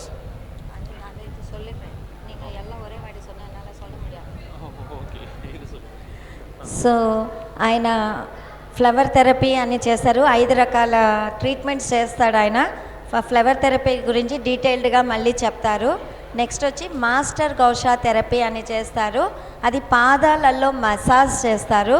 కానీ ఆ మసాజ్ ద్వారా మన శరీరం మొత్తంలో ఎలాంటి ప్రాబ్లం ఉన్నా కూడా క్లియర్ అయిపోతుంది. అందుకే దాన్ని మాస్టర్ గౌషా థెరపీ అని అంటారు. ಸೊ ಅವ್ರ ಹೆಸರು ಕಲೈ ಸೆಲ್ವನ್ ಅಂತ. ಅವರು ಪ್ರಧಾನವಾಗಿ ಇವತ್ತು ಫ್ಲವರ್ ಮೆಡಿಸನ್ ಸಂಪೂರ್ಣವಾಗಿ ಹೇಳ್ತಾರೆ, ಆದರೆ ಜೊತೆಗೆ ಮಾಸ್ಟರ್ ಗೋಷಾ ಥೆರಪಿ ಅಂತಲೇ ಹೇಳ್ಕೊಡ್ತಾರೆ. ಸೊ ನಮ್ಮ ದೇಹದಲ್ಲಿ ಏನೇ ತೊಂದರೆ ಇದ್ರೂ ಈ ಮಾಸ್ಟರ್ ಗೋಷಾ ಥೆರಪಿ ಅನ್ನೋದು ಆ ಮಸಾಜಿಂದ ಡಿಫರೆಂಟ್ ಥೆರಪೀಸ್ನು ಮಾಡ್ತಾರೆ. Okay, the next one is earth energy healing, புவி ஆற்றல் சிகிச்சைன்னு சொல்லுவோம். நம்ம எல்லாருமே இங்கே வாழ்ந்துட்டுருக்கோம். இந்த கட்டடம் இருக்குது, இந்த பில்டிங் இருக்குது. இந்த பூமியில் ஊனி தான் எல்லா உயிரினமும் நிற்கணும். நம்ம எல்லாருமே ஒரு வீடு கட்டுறோம், நம்ம ஒரு ஆஃபீஸ் பில்ட் பண்ணுறோம், நீங்கள் ஒரு காலேஜ் கட்டியிருக்கலாம், ஸ்கூல் கட்டியிருக்கலாம், வாட் எவர். இந்த பூமியில் நம்ம கட்டும்போது வாஸ்து பார்க்குறோம். வாஸ்துங்கிறது பூமிக்கு மேலே, அது பஞ்சபூதங்களுடைய அமைப்பு. ஆனால் பூமிக்கு கீழே என்ன இருக்குன்னு நம்ம யாரும் பார்க்குறதில்ல. ஸோ நான் பண்ணுற எர்த் எனர்ஜி ஹீலிங்ன்றது பூமியிலேருந்து வரக்கூடிய ஹை ஃப்ரீக்வன்சி ரேடியேஷன்ஸ் பூமிக்குள்ளேருந்து வரும். அது நம்ம வாழ்க்கையோட ஹெல்த்து, வெல்த்து, ரிலேஷன்ஷிப் உள்ள எல்லா விஷயத்தோடையும் தொடர்புடையது. ஸோ அந்த எர்த்துனால் நமக்கு வரக்கூடிய பாதிப்புகள், எக்ஸாம்பிளுக்கு சொல்லணும்னா கேன்சர் வரும் ஒருத்தருக்கு. கேன்சர் க்யூர் ஆகிட்டு இருக்கும். ஆஃப்டர் 5 or 6 years மறுபடியும் வரும் செகண்டரி கேன்சர்ஸ். ஸோ ரிசர்ச் பேசிஸில் 90% of the reason for cancer is the earth energy. So இது ஒரு எக்ஸாம்பிள் தான். ஒரு ஹெல்த் இஷ்யூவில் கேன்சருங்கிறது ஒன்று. அதே போல் அங்கே வாழக்கூடிய எல்லாருக்கும் இந்த எர்த் எனர்ஜியால் நிறைய டிஸ்டர்பன்ஸ், என்டையர் லைஃப் ப்ராசஸே பாதிக்கும். So this is not vastu, this is earth energy, பூமியுடைய ஆற்றல். அதை சமன்படுத்தக்கூடிய ப்ராசஸ், அந்த தெரப்பி தான் எர்த் எனர்ஜி ஹீலிங், புவி ஆற்றல் சிகிச்சைன்னு செய்துட்ருக்கேன். இது பூமாதேவியோட நம்ம ஒரு எப்படி சொல்கிறதுனா அதை அடக்கிறதோ அழிக்கிறதோ இல்லை, அதை தடுத்து நம்ம காப்பாற்றிக்கிறது. பூமாதேவியோட நம்ம நட்பு ரீதியாக போகிற மாதிரி பூமிக்கு அடியிலிருந்து வரக்கூடிய அந்த ஆற்றலை தடுக்கிற ஒரு தெரப்பி தான் எர்த் எனர்ஜி ஹீலிங். அது இந்த பூமியை சரி பண்ணி நம்ம வாழ்க்கையை சரி பண்ணுற ஒரு ப்ராசஸ். సో ఇది ఎర్త్ ఎనర్జీ హీలింగ్ అని కూడా చేస్తున్నాడు ఆయన. అంటే భూమికి సంబంధించిన ఇది. మనము ఒక బిల్డింగ్ కట్టాలన్నా ఏదైనా చేయాలన్నా వాస్తు చూస్తాము, అది భూమికి పైన ఉన్న విషయాలు. కానీ భూమికి లోపల కొన్ని శక్తులు ఉంటాయి, ఎనర్జీస్ ఉంటాయి, వైబ్రేషన్స్ ఉంటాయి.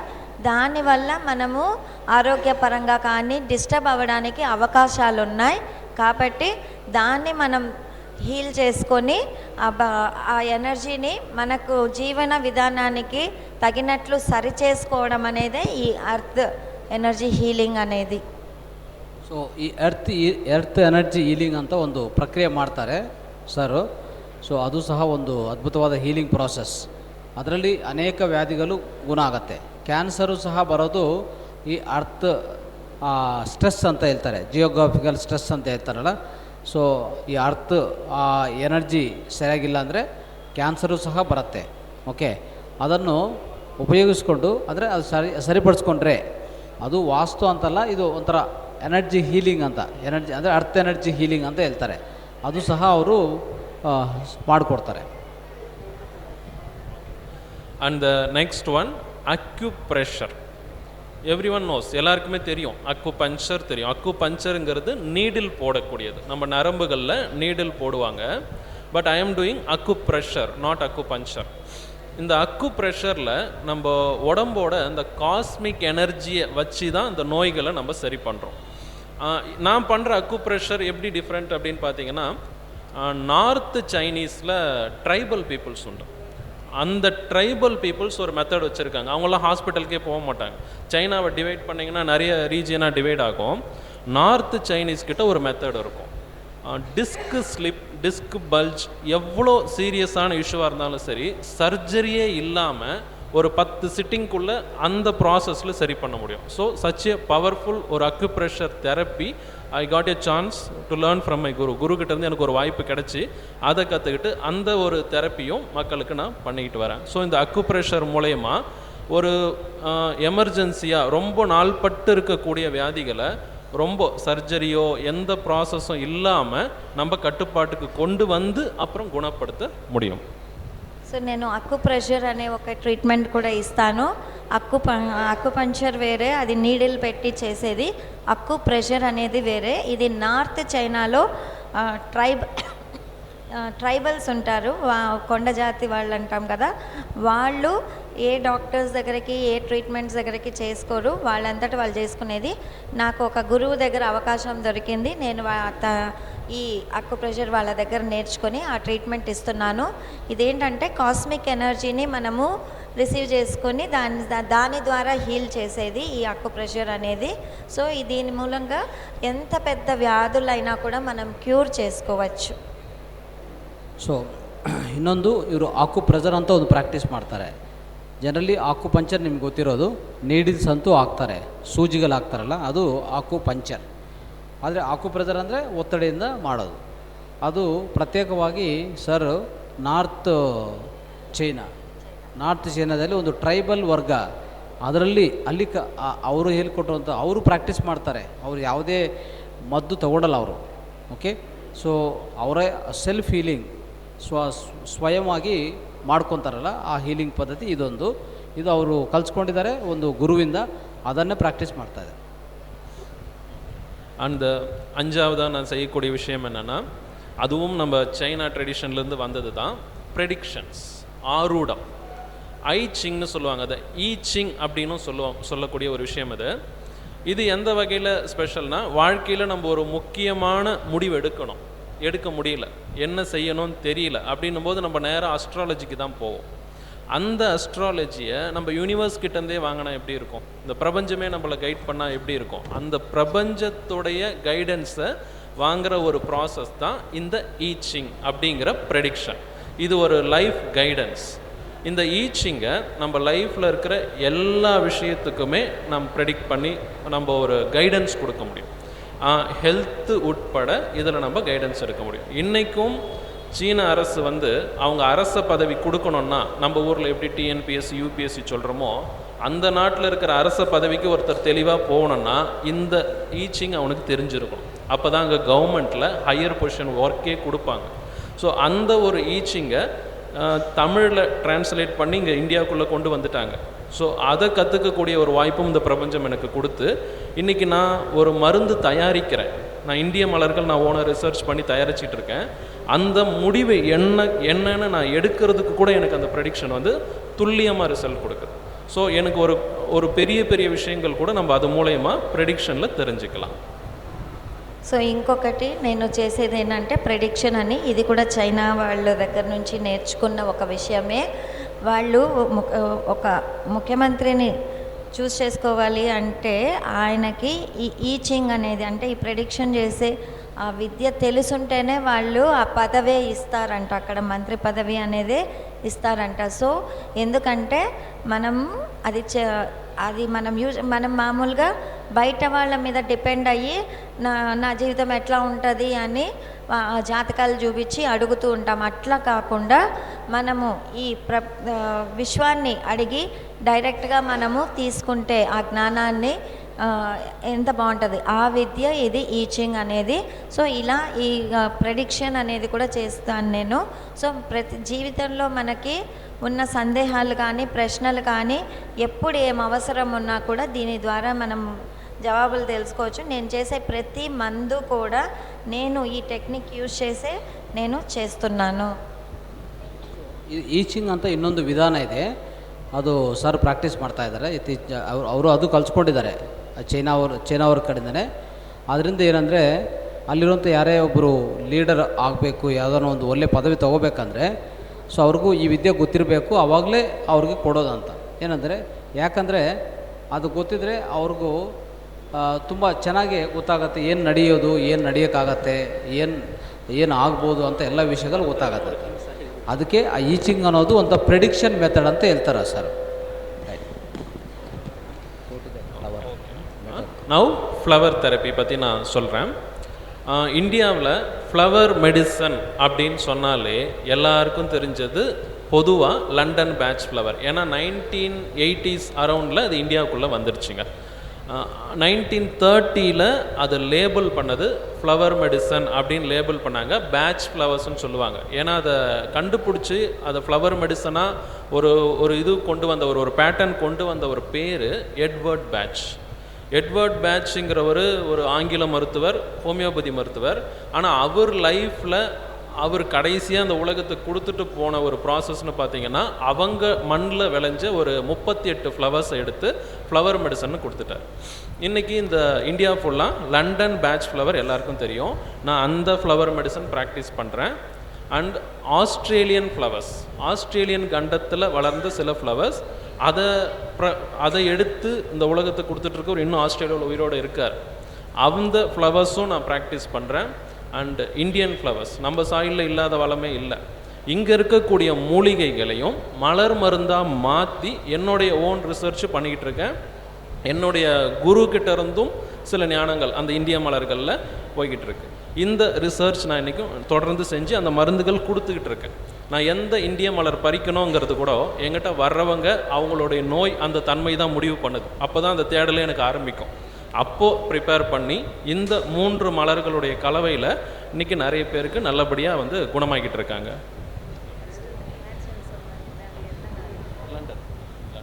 సో మనకి ఫ్లవర్ మెడిసిన్ అన్న ఈ జ్ఞానాన్ని లండన్కి సంబంధించిన బ్యాచ్ అనే ఆయన మనకు అందించారు.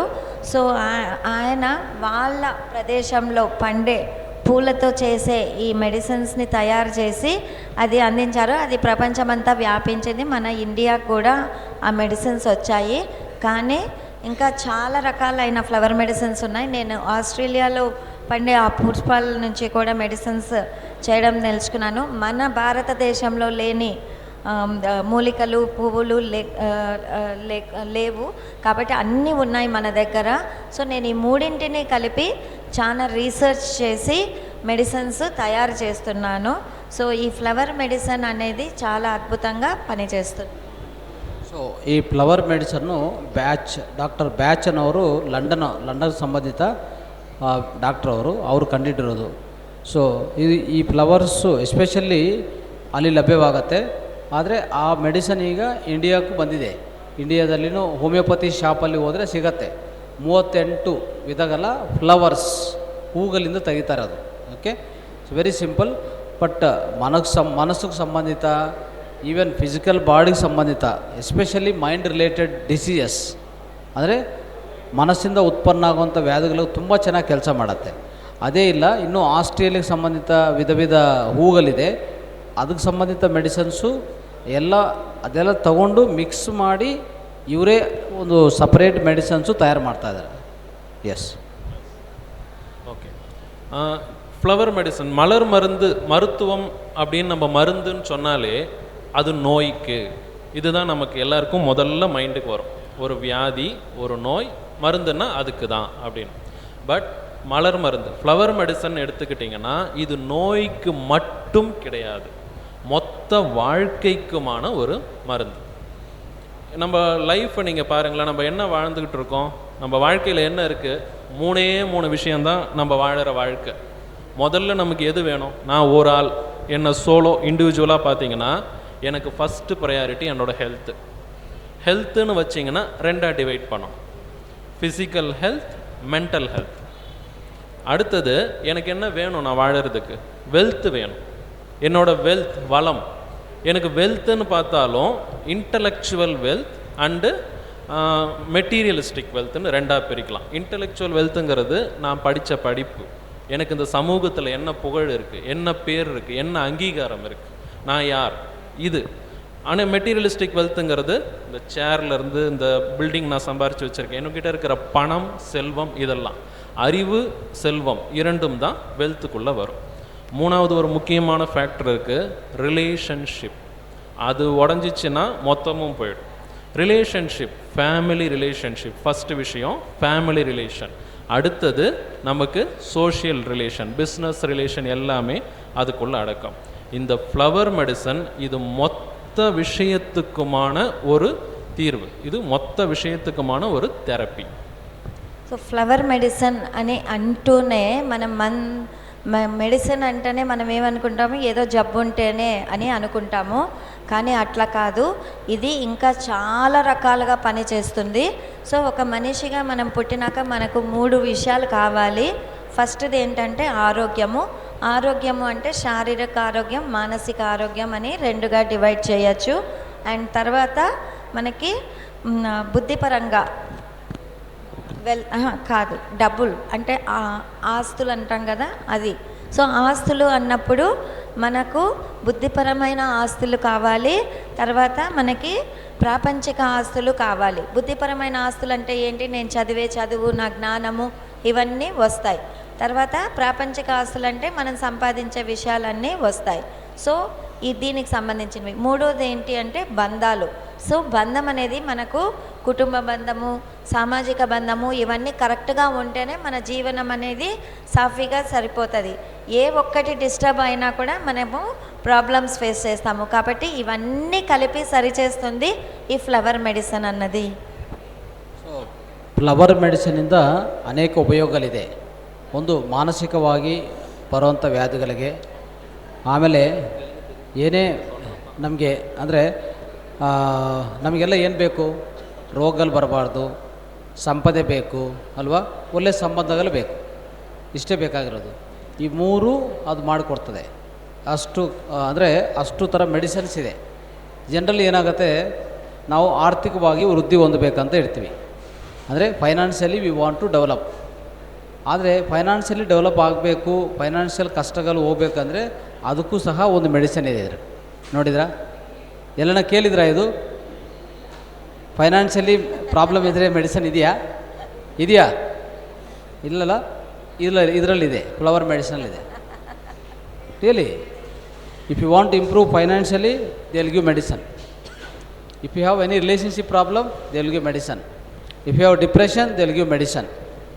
If you have any problems with respect to mind, they will give medicine.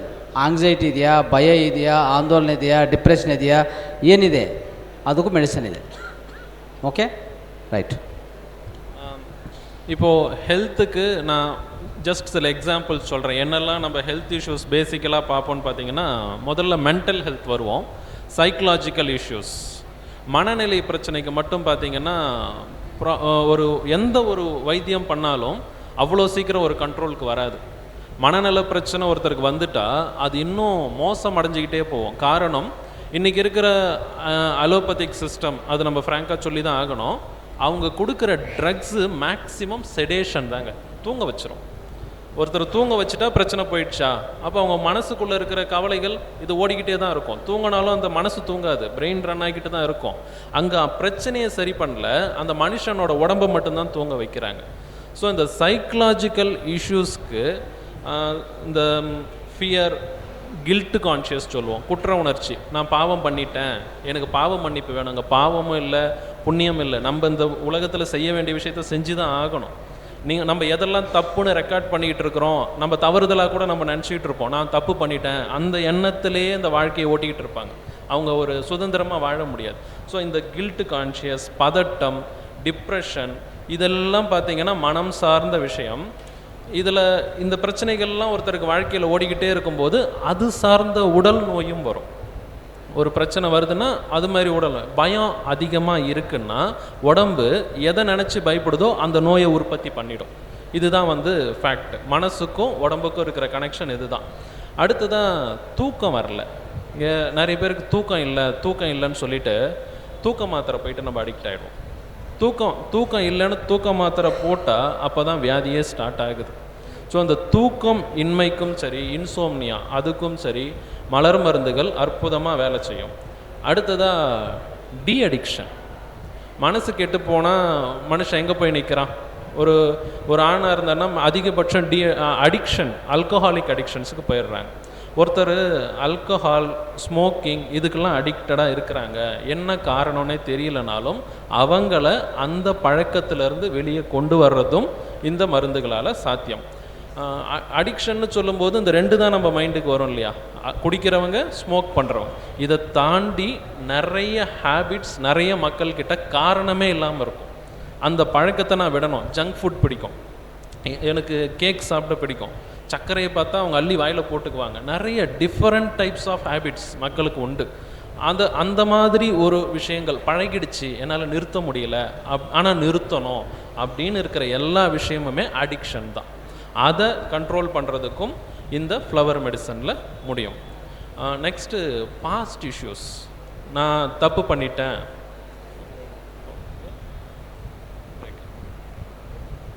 Okay past issues, கடந்த காலம். யாருமே ப்ரெசண்ட்டில் வாழறது இல்லை பாருங்கள். மனசு ஒன்று கடந்த காலத்தை பிடிச்சி தொங்கிட்டு இருக்கோம். நான் அன்னைக்கு இது நடந்துச்சு, இன்னைக்கு இது நடந்துச்சு அப்படின்னு. இல்லைன்னா எதிர்காலத்தில் எனக்கு என்ன வேணும் அதை நினச்சி கனவு கண்டுக்கிட்டோம். இது ரெண்டுமே தப்பு. ப்ரெசண்ட்டில் இந்த நிமிஷம் நான் இங்கே உக்காந்துட்ருக்கிறேன், இந்த சுச்சுவேஷனை நான் என்ஜாய் பண்ணி மகிழ்ச்சியாக இருந்துட்டேன்னா போதும். நான் நாளைக்கு போய் பாஸ்ட்டை திரும்பி பார்த்தாலும் நான் ஹாப்பியாக இருந்திருக்கேன். நாளைக்கு நான் போய் நிற்கிற இடத்துல ப்ரெசண்ட்டில் கரெக்டாக இருந்தனாலும் என் ஃப்யூச்சரும் ஹாப்பியாக இருக்கும். ஸோ அங்கே மனுஷன் அந்த கணம் ப்ரெசண்ட்டில் வாழணுங்கிறது ரொம்ப முக்கியம். ப்ரெசண்ட்டில் நீங்கள் எதை செஞ்சாலும் மகிழ்ச்சியோடு செய்யணும். அதுக்கும் இந்த ஃப்ளவர் மெடிசன் ஹெல்ப் பண்ணும். எனி கைண்ட் ஆஃப் சைக்கலாஜிக்கல் டிஸார்டர்ஸ்க்கு இது பெஸ்ட்டு மெடிசன். இது வேலை செய்கிறதே ஃப்ளவர் மெடிசன் நம்ம மனசில் தான். மனசு தான் ஆறா, ஆத்மான்னு சொல்கிறோம் இல்லைங்களா, நம்ம ஆறா தான் மனசு. அதோட இது வேலை செஞ்சு தான் எல்லா நோய்களையும் தீக்குது, எல்லா பிரச்சனைகளையும் தீக்குது. సో நம்ம మనసుకు సంబంధించిన వ్యాధులన్నీ దీనిలో క్లియర్ చేసుకోవచ్చు. ఎందుకంటే మనసు డిస్టర్బ్ అయితే అది శరీరం పైన దాని ప్రభావం చూపిస్తుంది. కాబట్టి మనసుని సరి చేసుకోవడం అంత సులభం కాదు. బయట మనకు డాక్టర్స్ ఇచ్చే మెడిసిన్స్ ఏం చేస్తాయంటే మనసుకు సంబంధించిన వ్యాధులకి మనం పోయినామంటే కేవలం మనల్ని నిద్రలోకి పంపిస్తారు. అంటే అవన్నీ మనం లోపల మనకున్న డిస్టర్బెన్సెస్ ఏవి బయట పోవన్నమాట. కాబట్టి ఇవి మనకి ప్రాబ్లమ్స్ ఇంకా ఎక్కువ చేస్తాయి తప్పితే మనకి తక్కువ కాదు. కాబట్టి మనకి ఈ ఫ్లవర్ మెడిసిన్స్ ద్వారా మన మనసుని మనం సరి చేసుకోవచ్చు. భయము లేకపోతే ఇంకా ఈర్ష్య, ద్వేషము ఇట్లాంటివన్నీ కూడా మన మనసులో ఉన్న విషయాలన్నీ కూడా మనకి చాలా చెడుపు చేస్తూ ఉంటాయి. వీటి నుంచి బయటపడడానికి ఫ్లవర్ మెడిసిన్స్ చాలా సపోర్ట్ చేస్తాయి. సో మనకి నిద్ర లేకపోవడము, డైజెషన్ కాకపోవడము, తర్వాత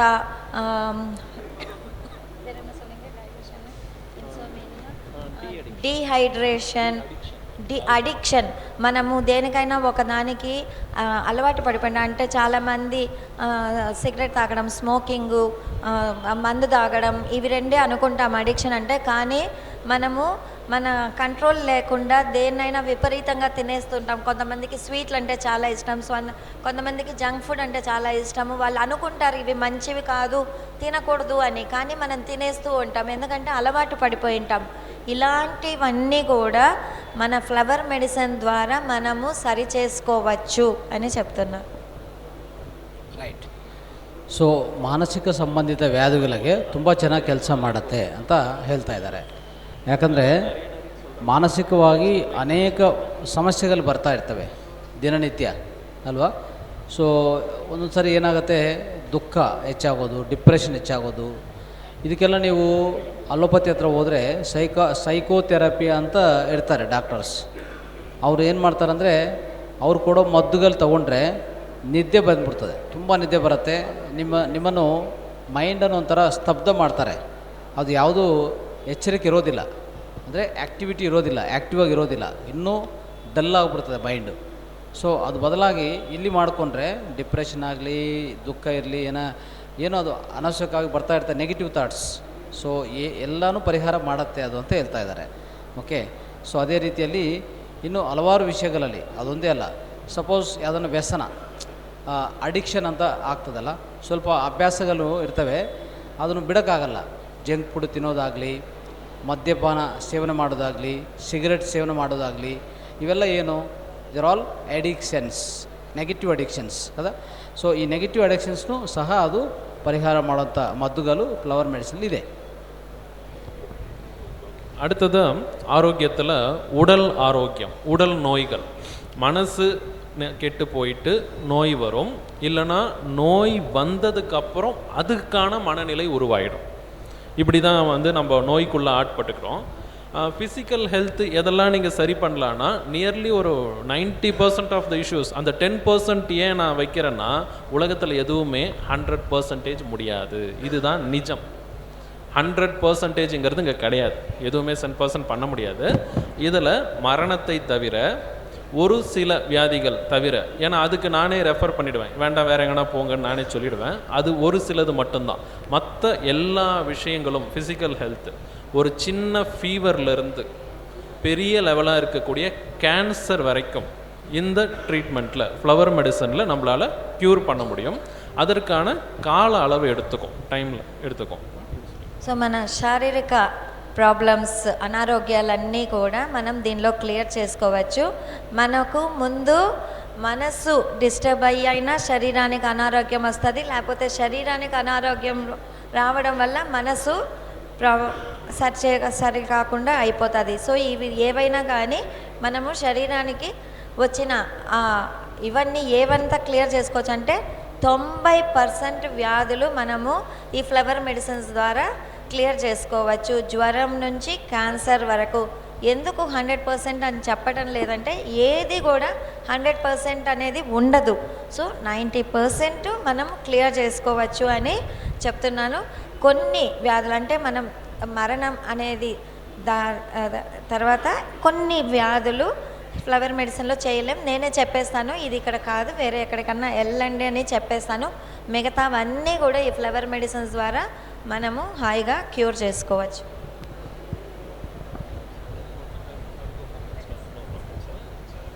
ஓகே, ஃபியூ எக்ஸாம்பிள்ஸ் டிசீஸ்லாம் சொல்ல போனால் நம்ம காமனாக பார்த்துட்டு இருக்கிற அலர்ஜிக் இஷ்யூஸ். இந்த அலர்ஜி பார்த்திங்கன்னா ஸ்கின் அலர்ஜி வரும், சீசனலாக வந்து போகும் சிலருக்கு. ஸ்கின் அலர்ஜிக்கு அடுத்தது ரெஸ்பிரேட்டரி இஷ்யூஸ், மூச்சு சம்மந்தப்பட்ட சுவாச குழாய், சைனஸ், ஆஸ்துமா, இதெல்லாம் பார்த்திங்கன்னா பெரும்பான்மையான மக்களுக்கு வந்து க்யூர் பண்ணவே முடியல. அந்த பிரச்சனை வருதுன்னா அப்போதைக்கு ஒரு மெடிசன் எடுக்கிறாங்க, பட் கொஞ்ச நாள் கழித்து ரிப்பீட் ஆகுது. இந்த மாதிரி பிரச்சனையெல்லாம் நிரந்தரமாக நம்மளால் இதில் க்யூர் பண்ண முடியும். సో ఏవేవో అలర్జీస్ అన్నీ ఉంటాయి మనకి. ఈ అలర్జీస్ అన్నీ కూడా చాలా కష్టం మనం క్లియర్ చేసుకునేది. అలాంటి అలర్జీస్ అన్నీ కూడా దీనిలో క్లియర్ చేసుకోవచ్చు. అట్లాగనే శ్వాసకు సంబంధించిన ఈ సైనస్ ప్రాబ్లం అని ఇలాంటివన్నీ ఉంటాయి కదా, అవన్నీ కూడా మనం చాలా బాగా క్లియర్ చేసుకోవచ్చు. ఇవన్నీ మెడిసిన్స్లో క్లియర్ చేసుకోలేము. అది వచ్చినప్పుడు అప్పటికప్పుడు ఉపశమనానికి మెడిసిన్స్ వేసుకుంటారు, కానీ తర్వాత మళ్ళీ వాడాల్సి వస్తుంది. అలా కాకుండా ఫ్లవర్ మెడిసిన్ యూస్ చేసినప్పుడు మనము నిరంతరంగా దాని నుంచి బయటపడవచ్చు. ಈ ಅಲರ್ಜಿ ಅಂತ ಬರುತ್ತಲ್ಲ, ಅಲರ್ಜಿ ಸಂಬಂಧಿತ ವ್ಯಾಧಿಗಳು ಅವೆಲ್ಲ ನಾರ್ಮಲ್ ಆಗಿ ಅಲೋಪತಿಯಲ್ಲಿ ಕ್ಲಿಯರ್ ಮಾಡ್ಕೊಳಕ್ಕಾಗಲ್ಲ. ಅದು ಮಾಡಿದ್ರೂ ಕಷ್ಟ ಆಗುತ್ತೆ, ಅನೇಕ ಸೈಡ್ ಎಫೆಕ್ಟ್ಸ್ ಬರುತ್ತೆ. ಸೊ ಅದನ್ನು ಈ ಫ್ಲವರ್ ಮೆಡಿಸಿನಲ್ಲಿ ಈಸಿಯಾಗಿ ಮಾಡ್ಕೋಬೋದು. ಅದಕ್ಕೆಲ್ಲ ಸಂಬಂಧಿತ ಮೆಡಿಸಿನ್ ಇದೆ. அடுத்தது இந்த மூளை சம்மந்தப்பட்ட நோய், பிரெயின் இஷ்யூஸ் சொல்லுவோம். பிரெயின் இஷ்யூஸ் நிறைய பார்த்துட்ருப்போம். ஃபிட்ஸு, இந்த வலிப்பு நோயின்னு சொல்லுவோம் இல்லைங்களா, ஃபிட்ஸ் வர்றது, இதெல்லாம் ரொம்ப வந்து வெளியே சொல்லிக்க கூட முடியாமல் நிறைய பேர் உள்ளேயே மன அழுத்தம் வச்சுக்கிட்டு வாழ்ந்துட்டுருப்பாங்க. ஆனால் அந்த ஃபிட்ஸ் பிரச்சனைக்கு தீர்வே இருக்காது.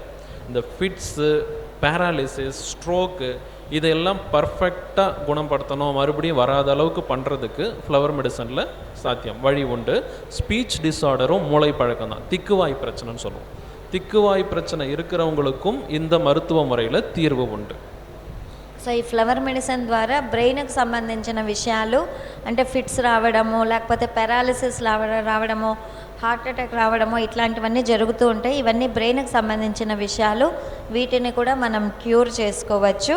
అదే రకంగా మాట, అంటే దాన్ని ఏమంటారు, నత్తి మాట్లాడతారు కదా, వదిలి మాట్లాడేటివి, అట్లాంటివన్నీ, ఆ మాటని కూడా దాన్ని కూడా మనము ఈ ఫ్లవర్ మెడిసిన్ ద్వారా సరి చేసుకోవచ్చు. ಸೊ ಬ್ರೈನ್ ರಿಲೇಟೆಡ್ ಅಂದರೆ ನಮ್ಮ ಮೆದುಳಿಗೆ ಸಂಬಂಧಿತ ವ್ಯಾಧಿಗಳು ಮತ್ತು ಈ ಶಬ್ದ, ಅಂದರೆ ನಮ್ಮ ಗಂಟಲಿಂದ ಬರುವಂಥ ಶಬ್ದ, ಒಂದೊಂದು ಸರಿ ಸ್ಪೀಚ್ ಡಿಸಾರ್ಡರ್ಸ್ ಅಂತ ಹೇಳ್ತೀವಲ್ಲ, ಇಂಥವೆಲ್ಲಕ್ಕೂ ಪರಿಹಾರಗಳಿದೆ ಅಂತ ಹೇಳ್ತಾರೆ. ஓகே, அடுத்தது இது இல்லாமல் இருக்கக்கூடிய எல்லா உடம்பு பிரச்சனைகளும், ஹார்ட் டிசீஸ், இதய பிரச்சனையாக இருக்கலாம், டியூமர்ஸ், உடம்புல கட்டிகள், கொழுப்பு கட்டியிலேருந்து கேன்சர் கட்டிகள் வரைக்கும் எது வேணாலும் இருக்கலாம். Hormonal disorders, any type of hormonal disorder. ஆனால் நமக்கு எல்லாருக்கும் பொதுவாக கேள்விப்படுறது தைராய்டும் டயபெட்டிஸும் தான். அது இல்லாமலும் நிறைய ஹார்மோனல் டிஸார்டர்ஸ் பிரச்சனைகள் இருக்குது. அது ரேராக தான் வரும். ஆனால் பொதுவாக அந்த நாட்டில் இன்றைக்கி சுற்றிக்கிட்டு இருக்கிற பிரச்சனைன்னு பார்த்தீங்கன்னா தைராய்டு அண்டு டயபெட்டிஸ். எல்லா விஷயத்துக்குமே இந்த மருத்துவ முறையில் கண்ட்ரோல் பண்ண முடியும்.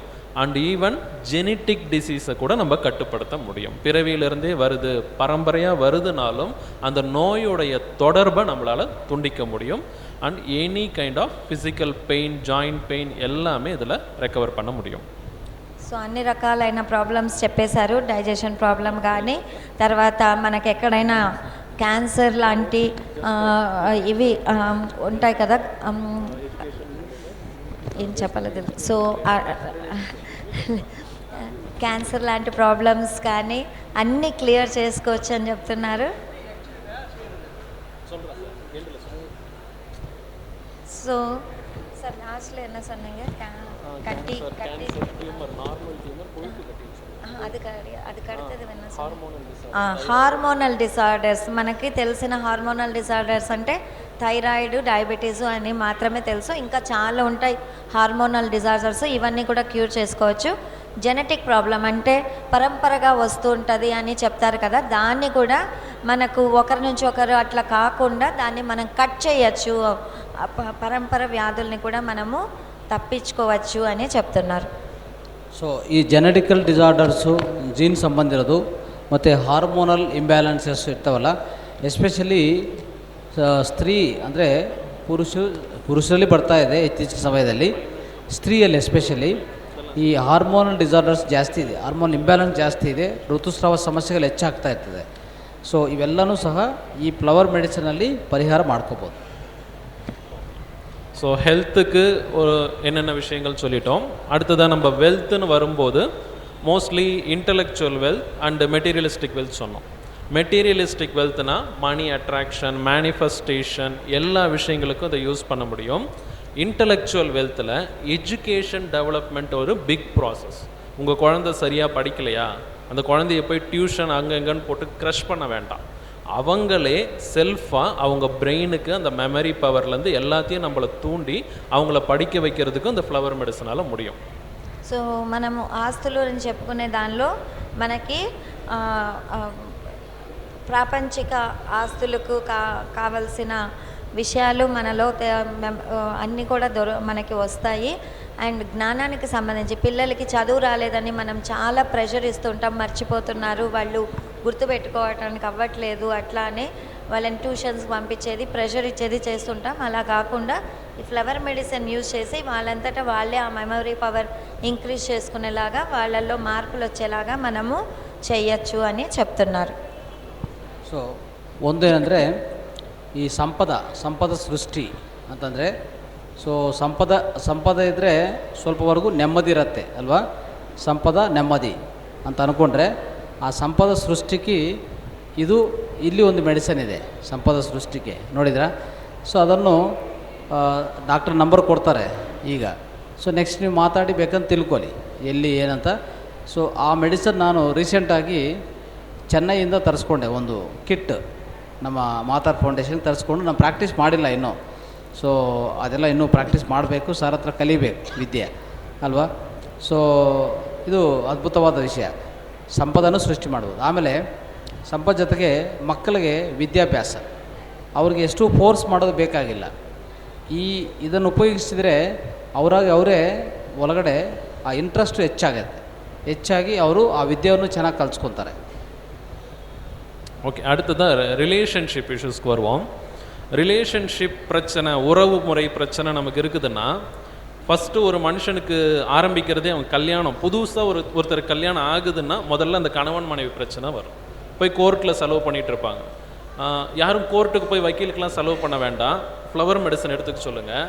அந்த உறவு வேணுமா வேணாமா, இல்லை அது பல காலம் வேஸ்ட்டாக போகும் கோர்ட்டில், அந்த காலத்தை வீண் பண்ணாமல் வாழ்க்கை எதுவோ அந்த நிலைக்கு அதை கொண்டு வந்து நிறுத்தும். வேணும்னா சேர்ந்துருவாங்க. ஏன் உறவில் என்னங்க பிரச்சனை? குற்றம் குறை தானே, ரெண்டே விஷயந்தான், குற்றம் குறை. பிடிக்கல, லவ் பண்ணி மேரேஜ் பண்ணுவாங்க 10 வருஷம், கல்யாணமான உடனே 6 மாதத்தில் சண்டை வந்துடும். பிடிக்கல, 10 வருஷம் பிடிச்சிச்சே, ஏன் அப்போ பிடிக்கல?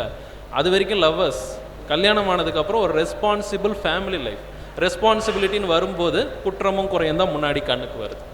இந்த மாதிரி விஷயங்கள் தான் வந்து ரிலேஷன்ஷிப் பிரச்சனைக்கு அடித்தளம். யாருக்காவது இந்த ஹஸ்பண்ட் அண்ட் ஒய்ஃப் பிரச்சனை இருக்குது, இல்லை ரொம்ப வருஷம் கழிச்சும் இருக்குனாலும் இந்த ஃப்ளவர் மெடிசன் மூலயமா அவங்களுக்கு மனசுக்குள்ளே ஒரு தெளிவு கிடைக்கும். அப்போ அந்த வாழ்க்கை தான் நம்மளுக்குன்னா அதை ஹாப்பியாக மாற்றிட்டு வாழ முடியும்.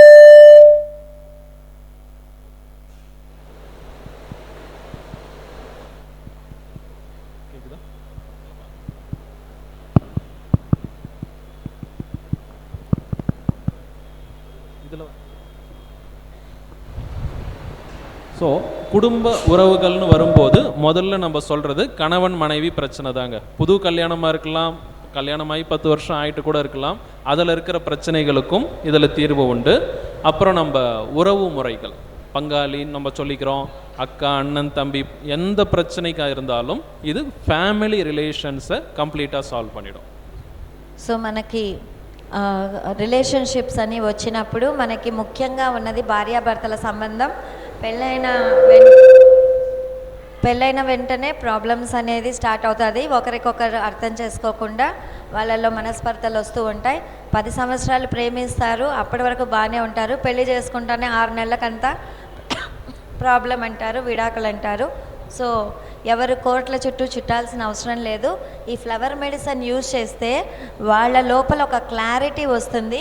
ఆ రిలేషన్షిప్ కావాలా వద్దా, కంటిన్యూ చెయ్యాలా అన్న ఒక క్లారిటీ వస్తుంది, అది సరిపోతుంది. సో ఇట్లా భార్యాభర్తల సంబంధం కానీ, తల్లిదండ్రులు, అన్నదమ్ములు, మనకు సొసైటీతో, సంఘంతో ఉన్న అన్ని రిలేషన్షిప్స్ కూడా మనకు బలపడతాయి. ಸೊ ಈ ರಿಲೇಷನ್ಶಿಪ್ಸ್ ಅಂತ ಇದೆಯಲ್ಲ, ಸಂಬಂಧಗಳು ಅಂದರೆ ಒಂಥರ ಹೆಂಡತಿ ಗಂಡ ಮತ್ತು ಮಕ್ಕಳು, ತಂದೆ ತಾಯಿ ಎಲ್ಲ ಈ ಸಂಬಂಧಗಳು ಸಹ ಅದ್ಭುತವಾದ ರೀತಿಯಲ್ಲಿ ನಾವು ಏರ್ಪಾಡು ಮಾಡ್ಕೋಬೋದು. ಈ ಮೆಡಿಸನ್ ಅಂದರೆ ರಿಲೇಷನ್ ಸಂಬಂಧಿತ ಮೆಡಿಸಿನ್ಸ್ ಇದೆ, ಫ್ಲವರ್ ಮೆಡಿಸನ್ನು, ಅದನ್ನು ಉಪಯೋಗಿಸ್ಕೊಂಡು ಸರಿಪಡಿಸ್ಕೋಬೋದು. ಏನಾದರೂ ತೊಂದರೆ ಇದ್ದರೆ ಅದು ಆಟೋಮೆಟಿಕ್ಕಾಗಿ ಪರಿವರ್ತನೆ ತೊಗೊಂಡು ಬರ್ತದೆ ನೋಡಿ. ಸೊ ಅದು ನಾವು ಕೊಡುವಾಗ, ಇನ್ನೊಬ್ಬರು ಕೊಡುವಾಗ ಅವ್ರಿಗೆ ಉದಾಹರಣೆಗೆ ಕೋಪ ಜಾಸ್ತಿ ಇದೆ ಅಲ್ವಾ, ಮಾತಾಡೋದ್ರಲ್ಲಿ ಇಬ್ಬರ ಮಧ್ಯದಲ್ಲಿ ಸಂಬಂಧ ಚೆನ್ನಾಗಿಲ್ಲ, ಇವೆಲ್ಲನೂ ಸರಿಪಡಿಸ್ಕೊಂಡೋಕ್ಕೆ ಈ ಮದ್ದು ಉಪಯೋಗಿಸ್ಕೋಬೋದು. So other than family relation நமக்கு இருக்கிறது அடுத்தது சோஷியல் ரிலேஷன்ஷிப் தான். பிஸ்னஸ் பண்ணுறீங்க, நீங்கள் என்ன பண்ணாலும் ஒரு பிஸ்னஸ்னால் கஸ்டமர் ரிலேஷன்ஷிப் சொல்லுவோம். நான் நீங்கள் ஒரு கடை வச்சுருக்கீங்க அப்படின்னா அங்கே வந்து போகிற கஸ்டமர்ஸ் உங்களுக்கு பொருத்தமாக காம்பேட்டிபிளாக இருக்கணும். அப்போ தான் அந்த பிஸ்னஸ் க்ளோஸ் ஆகும். ஓகே, ஸோ பர்பஸ் ஆஃப் பிஸ்னஸ்ங்கிறது வந்து போகிற கஸ்டமர்ஸ் நமக்கு இணக்கமாக வர மாதிரியும் நம்மளுடைய ஆறாவில் அந்த ஃப்ளவர் மெடிசன் மூலயமா சேஞ்சஸ் கொண்டு வர முடியும். அண்டு பிஸ்னஸ் டெவலப்மெண்ட்டுக்குன்னே இதில் ஸ்பெஷலாக சில விஷயங்கள் நம்ம செஞ்சு கொடுக்கறதும் உண்டு. லைக் ஃபோட்டோ ஃப்ரேம்ஸ், இது மாதிரி நம்ம இதில் கொடுத்துட்ருக்கோம். அந்த இடத்துல அந்த எனர்ஜி எப்பயுமே இருந்துக்கிட்டே இருக்கும். సో ఇది మనకి ఇంకా రిలేషన్షిప్స్ అంటే మనము ఒక వ్యాపారం చేసేటప్పుడు కస్టమర్స్ మనకి తగిన వాళ్ళు రావాలి, అప్పుడే మన వ్యాపారం డెవలప్ అవుతుంది. సో ఈ ఫ్లవర్ మెడిసిన్స్ ద్వారా మన ఆరాలో ఆ మార్పులు జరిగి మనం అట్లాంటి కస్టమర్స్ని అట్రాక్ట్ చేస్తాము. సో ఇవన్నీ కూడా జరుగుతాయి. ఇది ఆరాలో వర్క్ చేస్తుంది కాబట్టి ఈ మెడిసిన్స్. సో మన ఎనర్జీసు పనిచేస్తాయి దానికి తగినట్లు. ಸೊ ಇದು ಕೊನೆಯದಾಗಿ ಸರ್ ಹೇಳಿದಂದರೆ, ಬಿಸ್ನೆಸ್ ನಾವೇನಾದ್ರು ವ್ಯಾಪಾರ ಮಾಡ್ತಾಯಿದ್ರೆ ವ್ಯಾಪಾರ ಸಂಬಂಧಿತನೂ ಏನು ಮಾಡುತ್ತೆ, ಈ ಮೆಡಿಸನ್ ಉಪಯೋಗಿಸುವಾಗ ನಮ್ಮಲ್ಲಿ ನಮ್ಮ ಆಂತರಿಕ ಚೇಂಜಸ್ ಅಂದರೆ ಟೋಟಲಿ ಒಟ್ಟಾರೆ ನೋಡಿದರೆ ಈ ಮೆಡಿಸನ್ ತಗೊಂಡಿದ ಮೇಲೆ ನಮ್ಮ ಒಳಗಡೆ ಇರುವಂಥ ಆರ ಇದೆಲ್ಲ, ಆರಾನು ಕರೆಕ್ಟ್ ಮಾಡಿ ಬಹುಶಃ ಮತ್ತು ಪಂಚಭೂತಗಳು ಅವೆಲ್ಲ ಸರಿಪಡಿಸ್ತಾ ಹೋಗುವಾಗ ನಾವೇ ತಯಾರು ಮಾಡ್ಕೊತೀವಿ ಅಷ್ಟೇ. ಈಗ ಎಲ್ಲ ಅಷ್ಟೇ ಅಲ್ವಾ, ಒಳಗಡೆಯಿಂದ ಹೊರಗಡೆಯಿಂದ ಒಳಗಡೆಗೆ ಯಾವುದೂ ಇಲ್ಲ ಈ ಪ್ರಪಂಚದಲ್ಲಿ. ಈ ಒಳಗಡೆಯಿಂದ ಏನು ಬರುತ್ತೋ ಹೊರಗಡೆ ಅದು ಅಟ್ರಾಕ್ಟ್ ಆಗುತ್ತೆ. ಸೊ ಅದು ಮಾಡೋಂಥ ಆ ಸಾಮರ್ಥ್ಯ ಈ ಮೆಡಿಸಿನ್ಸ್ಗಿದೆ. இந்த 3 விஷயங்களை சார்ந்து தான், இந்த 3 விஷயங்கள் தான் நம்ம வாழ்க்கை, சார்ந்துலாம் இல்லை, 3 விஷயங்கள் தான் நம்ம வாழ்ந்துக்கிட்டு இருக்கிற வாழ்க்கை. அதனால தான் சொன்னேன், இது வாழ்வியலுக்கான மருந்து, என்டையர் லைஃப்க்கான ஒரு மருத்துவ முறை தான் இந்த மலர் மருத்துவ முறை. அதை நம்ம எப்படி பயன்படுத்துகிறோங்கிறத பொறுத்து நமக்கு பெனிஃபிட் கொடுக்கும்.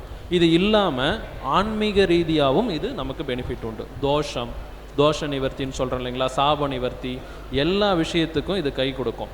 எல்லாமே மனம் சார்ந்தது தான், மனசு சார்ந்த ஒரு விஷயம்தான். மனசு அமைதி இல்லை அப்படின்னா வாழ்க்கையில் எதுவுமே இல்லை. இந்த மனசு அமைதி, புரிதல், நான் ஏன் பிறந்தேன், எனக்கு வாழ்க்கையுடைய நோக்கம் என்ன, எல்லாருக்குமே யூனிவர்ஸ் ஒரு பர்பஸ்க்காக தான் அங்கே அனுப்பியிருக்கு. நான் மாடாக பிறக்கணுமா, புல்லாய் பூண்டாய் மனிதராய் நம்ம சொல்கிறோம் இல்லைங்களா, திருவாசகத்தில் சொல்கிற மாதிரி நான் யாராக பிறக்கணும்னு முடிவு பண்ணி அது எனக்கு பிறக்க வச்சிருச்சு. அப்போ எனக்குன்னு இங்கே ஒரு வேலை இருக்குல்ல, அதை தான் நான் செய்யணும்.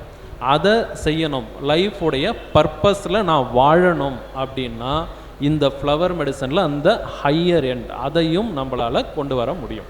ஸோ நான் வாழற வாழ்க்கையே பர்பஸை நான் தெரிஞ்சிக்க முடியாது. அது ஒரு கோல், அது ஒரு பாயிண்ட்டு நம்ம தெரிஞ்சுக்கிட்டால் வாழ்க்கை நல்லா இருக்காது. நான் என்ன செய்யணுமோ அதில் நான் வாழறேன். அப்போ என் வாழ்க்கை மகிழ்ச்சியாக இருக்கும். மகிழ்ச்சியாக இருந்தால் எனக்கு நோய் வராது, எனக்கு தேவையான செல்வமும் கிடச்சிரும், எனக்கு தேவையான உறவு முறைகளும் என் கூடயே இருப்பாங்க, என்னுடைய உறவும் நல்லா இருக்கும். அப்போ என்ன இருக்குது, இந்த வாழ்க்கை நிறைவடைஞ்சிரும். இதுக்கு இந்த ஃப்ளவர் மெடிசன் தான் ஒரு பெரிய ஒரு டூல். సో ఇది మనకు మన జీవితం అంటేనే ఈ 3 విషయాలే ఉంటాయి. కాబట్టి మనం దీన్ని జీవన విధానానికి సంబంధించిన మెడిసిన్ అని మనం చెప్పచ్చు. అది కాకుండా ఆధ్యాత్మికంగా మనం ఎదగడానికి కూడా ఇది పనిచేస్తుంది. మన పర్పస్ ఆఫ్ లైఫ్ ఏంటో తెలుసుకోవడానికి కూడా ఇది హెల్ప్ చేస్తుంది. సో మన జీవిత ధ్యేయం అని తెలియకుండా మనం జీవించడం అనేది వేస్ట్ అవుతుంది. కాబట్టి మన జీవిత ధ్యేయం తెలుసుకోవడానికి కూడా ఈ మెడిసిన్స్ హెల్ప్ చేస్తాయి.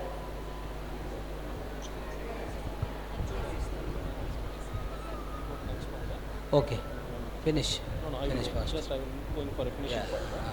ஓகே ஓகே இந்த மருந்து எப்படி வேலை செய்யுது அப்படின்னு பார்த்தீங்கன்னா, மற்ற மருந்துகள்லாம் குவான்டிட்டி பேஸ், மில்லிகிராம்ஸ். அலோபதி மருந்து எடுத்துக்கோங்க, 10 mg 100 mg 1000 mg போய்கிட்டு இருக்கும். சித்தா ஆயுர்வேதாலாம் இயற்கையான விஷயங்கள். இயற்கையாக இருந்தாலும் அதுக்கு ஒரு அளவு உண்டு. ஒரு உருண்டை 2 உருண்டை நம்ம எவ்வளோ எடுக்கிறோமோ அவ்வளோ பவர் உண்டு. ஆனால் மலர் மருந்துன்னு சொன்னால் பூவை மட்டுமே பயன்படுத்தி நம்ம எக்ஸ்ட்ராக்ட் பண்ணுற மருந்துகள். பூவை கசக்கி புழிஞ்சிலாம் எதுவுமே எடுக்க மாட்டோம். ஒரு பூவுக்கும் ஒரு அதிர்வலைகள் உண்டு, வைப்ரேஷன்ஸ்ன்னு சொல்லுவோம். இயற்கையாக அதுக்கிட்ட இருக்குது. அந்த வைப்ரேஷன் இந்த உடம்போட எந்த உணர்வு எமோஷன்ஸோட தொடர்புடையதுன்றது அதுதான் ஒரு மருத்துவனாக நான் தெரிஞ்சுக்க வேண்டியது. அதை வச்சு தான் நம்ம மருத்துவம் பண்ணுறோம். இங்கே என்ன இருக்குது? எல்லாமே எமோஷன்ஸ் அண்டு ஃபீலிங்ஸ். அதை வச்சு தான் அந்த உடம்பு இயங்கிக்கிட்டு இருக்கு. என்னுடைய எமோஷன் என்ன? எமோஷன்னா என்னுடைய உணர்வுகள். ஃபீலிங்ஸ்ன்னு சொன்னால் உணர்ச்சிகள், பசி தாகம்லாம் உணர்ச்சிகள். கோபம், பயம், இதெல்லாம் வந்து பார்த்திங்கன்னா எமோஷன்ஸில் அடங்கும். இந்த ஃப்ளவர் மெடிசன் இந்த எமோஷன்ஸில் வேலை செய்யுதுங்க, மனசில் வேலை செய்யுது. நம்ம மூளையில் ஹாப்பி ஹார்மோன்ஸ்னு சுரக்கும். டோபமைன், ஃபெர்மோன், ஆக்சிடாசின், எண்டோர்ஃபின்னு சொல்லுவோம். அந்த ஃபெர்மோன்ன்ற ஹார்மோன் வழியாக தான் இந்த மலர்களுடைய வைப்ரேஷன்ஸ் நம்ம ஆன்மாவோட தொடர்பு கொள்ளும். அது எப்படி நமக்கு டிரான்ஸ்ஃபர் ஆகுது அந்த வைப்ரேஷன்ஸ்? நீங்கள் கேட்டீங்களே எப்படி வேலை செய்யுதுன்னா, த்ரூ ஃபெர்மோன் ஹார்மோன்ஸ் இந்த வைப்ரேஷன் இந்த ஆறாவுக்கு கடத்தப்படுது. உடம்புக்கு இல்லை, மனசுக்கு தான் கடத்தப்படுது. அப்போ மனசுக்குள்ள அந்த பாசிட்டிவிட்டி இன்க்ரீஸ் ஆகுது. பாசிட்டிவிட்டியை தான் இது அதிகரிக்குது. பாசிட்டிவிட்டி இன்க்ரீஸ் ஆனால் அந்த நெகட்டிவ் எனர்ஜி வெளியே போயிடும். ஸோ மனசு சரியாகுது, உடம்பும் சரியாகுது. சிம்பிள். இப்படி தான் இந்த பிரபஞ்சம் இப்படி தான் வடிவமைச்சிருக்கு. பூக்கள்லாம் சாதாரண விஷயம் இல்லை. இத்தினோண்டு எது டைனி ஃப்ளவரோ அதுதான் more powerful in my experience. இவ்வளோ பெரிய பூ இருக்கும் செம்பருத்தி, அதுக்கிட்ட இருக்கிற பவர் கம்மி. இத்தினோண்டு பூ ஒன்று இருக்கும், அதுக்கிட்ட இருக்கிற பவர் ஜாஸ்தி. அது செய்கிற வேலைகள் பார்த்திங்கன்னா அவ்வளோ பெரிய லிஸ்ட்டு வரும். ஸோ இதுதான் இயற்கை புதைச்சி வச்சிருக்கிற ஒரு ரகசியம். இப்படி தான் மலர் மருத்துவம் நம்ம வாழ்க்கைக்கு உதவுது. நமக்கு இப்படி தான் அது வேலை செய்யுது.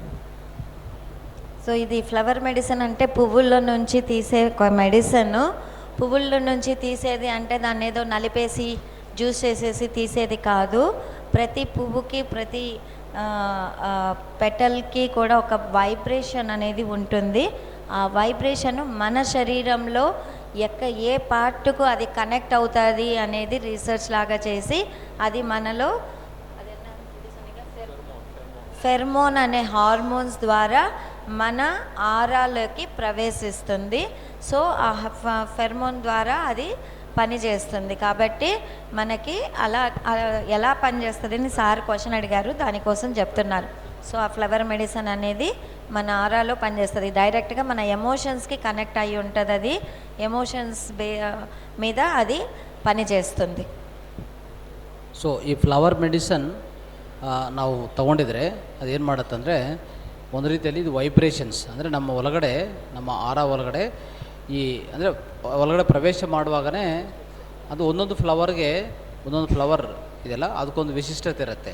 ಸೊ ಇದು ಯಾವಾಗ ತೊಗೊತೀವೋ ಆ ಫೆರ್ಮೋನ್ ಅಂತ ಒಂದು ಹಾರ್ಮೋನ್ ಇರುತ್ತೆ, ಅದ್ರ ಮುಖಾಂತರ ನಮ್ಮ ದೇಹದಲ್ಲಿ ಪ್ರವೇಶ ಆಗ್ತದೆ ಅಂತ ಹೇಳ್ತಾ ಇದ್ದಾರೆ. ಸೊ ಇವೆಲ್ಲನೂ ವೈಬ್ರೇಷನ್ಸ್ ಅಂತ. ವೈಬ್ರೇಷನ್ಸ್ ಅಂದರೆ ಅಲ್ಲಿರುವಂಥ ವೈಬ್ರೇಷನ್ಸು ನಮ್ಮ ದೇಹದಲ್ಲಿ ಯಾವ ಭಾಗಕ್ಕೆ ಆ ವೈಬ್ರೇಷನ್ಸ್ ಸಂಬಂಧಿತ ಇರ್ತವೋ ಅದನ್ನು ಅಡ್ಜಸ್ಟ್ ಮಾಡುವಾಗ ಆಟೋಮೆಟಿಕ್ ಕ್ಯೂರ್ ಆಗ್ತಾ ಹೋಗ್ತದೆ. సో చాలా చక్కగా మనకి ఫ్లవర్ మెడిసిన్స్ గురించి చెప్పారు. ఆయన చాలా రకాల థెరపీస్ చేస్తారు. చాలా మంచి హ్యాండ్ ఆయనకి. యాక్చువల్గా అందరూ చాలా బాగా సక్సెస్ఫుల్గా ట్రీట్ చేసుకున్నారు. సో ఇప్పుడు మీకు ఏదైనా ప్రశ్నలు ఉంటే అడగమని చెప్తున్నారు. 1 or 2 క్వశ్చన్స్ మనం తీసుకుంటాము. ఎవరికైనా ప్రశ్నలు? దానికంటే ముందే తెలుగులో చెప్తాను ఫస్ట్. సో వీరు కెలై సెల్వన్ సార్ వచ్చేసి ఇంజనీర్. ఓకే, అయితే ఈ విద్య వాళ్ళ పూర్వీకులు కూడా వాళ్ళకు ఉంది, ఆ అభ్యాసం ఉంది, అలవాటు ఉంది ఆ విద్యలన్నీ. అయితే ఈయన ఇంజనీరింగ్ అయిపోయిన తర్వాత ఆయనకు ఎటు వెళ్ళాలి అంటే ఏ డైరెక్షన్ వెళ్ళాలనేది ఎక్కడ తృప్తి దొరకలేదు ఆయనకి. ఎన్నో చేశారు, వేరే కాలేజీలో పనిచేయడం, ఇంజనీరింగ్ పని అన్నీ చేశారు, ఎక్కడ ఆయనకు సంతృప్తి దొరకలేదు. అప్పుడు ఈ విద్యలు వేరే ఒక గురువు దగ్గర నేర్చుకొని తర్వాత ప్రాక్టీస్ చేస్తున్నప్పుడు is very happy now wherever is in is own house and is very happy and is practicing and is giving lot of results. చూసారా, మనమంతా నేర్చుకోవడానికి ఏం ప్రాబ్లం అయింది మనకి? ఈ విద్యలు నేర్చుకోవడానికి ఏం ಪ್ರಾಬ್ಲಮ್ ಅయింది? ಅವರು ಇಂಜಿನಿಯರ್ ವೃತ್ತಿ ಬೇರೆ, ಆದರೆ ನೋಡಿ acupressure, gua sha therapy, flower medicine, earth energy healing,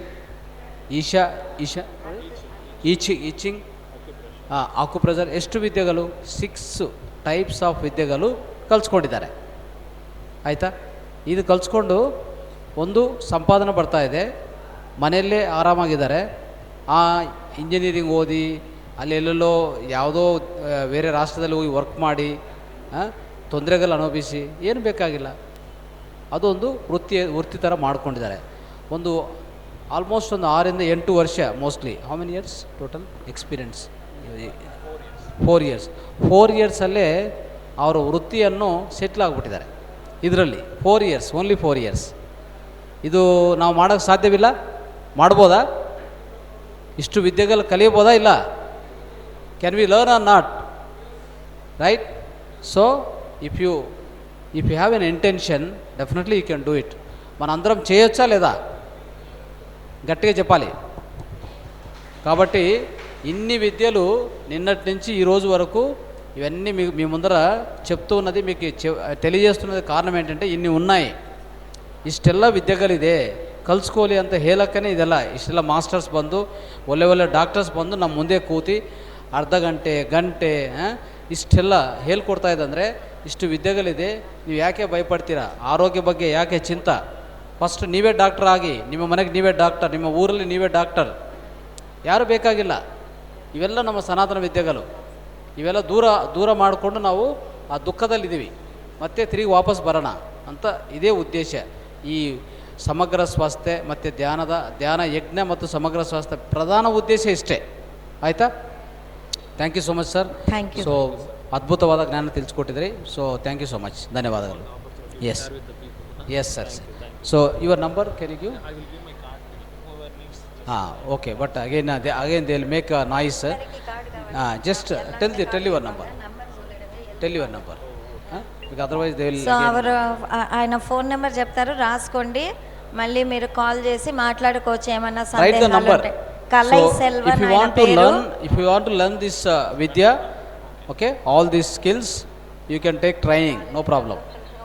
We'll arrange, Mathar Foundation can arrange, or you can directly approach, no problem. So but you learning is must. That is very very important. Flower medicine, ಇದರಲ್ಲಿ ಒಂದು 10 ಜನ ಕಲಿಸ್ಕೊಂಡ್ರೆ ಏನಾಗುತ್ತೆ? ಏನು ತಪ್ಪಿದೆಯಾ?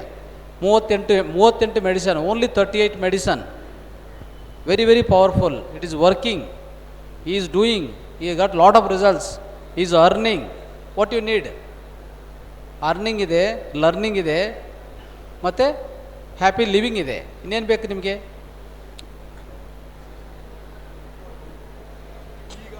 ఆయన చాలా సింపుల్గా medicine prepare చేస్తారు. మనతో మాట్లాడుతూ ఉంటారు, ఏదో అడుగుతూ ఉంటారు, మనం చెప్తూ ఉంటాము, రాసేసుకుంటాడు బుక్లో. ఆ కాంబినేషన్స్తో వెంటనే మనకి మెడిసిన్ చేసి ఇచ్చేస్తారు. సో అంత ఈజీగా, అంటే మనం మాట్లాడే దాన్ని బట్టి ఎక్కడెక్కడ మనకి ఇష్యూస్ ఉన్నాయి అనేది ఆయన తెలుసుకునేస్తారు. సో రాసేసుకుంటారు ఎక్కడెక్కడ వీళ్ళకి ప్రాబ్లం ఉంది, ఏమేమి కాంబినేషన్ చేయాలి అనేది. సో చాలా అద్భుతంగా ఉంటుంది. నేను కూడా ఆశ్చర్యపోయాను చూసి.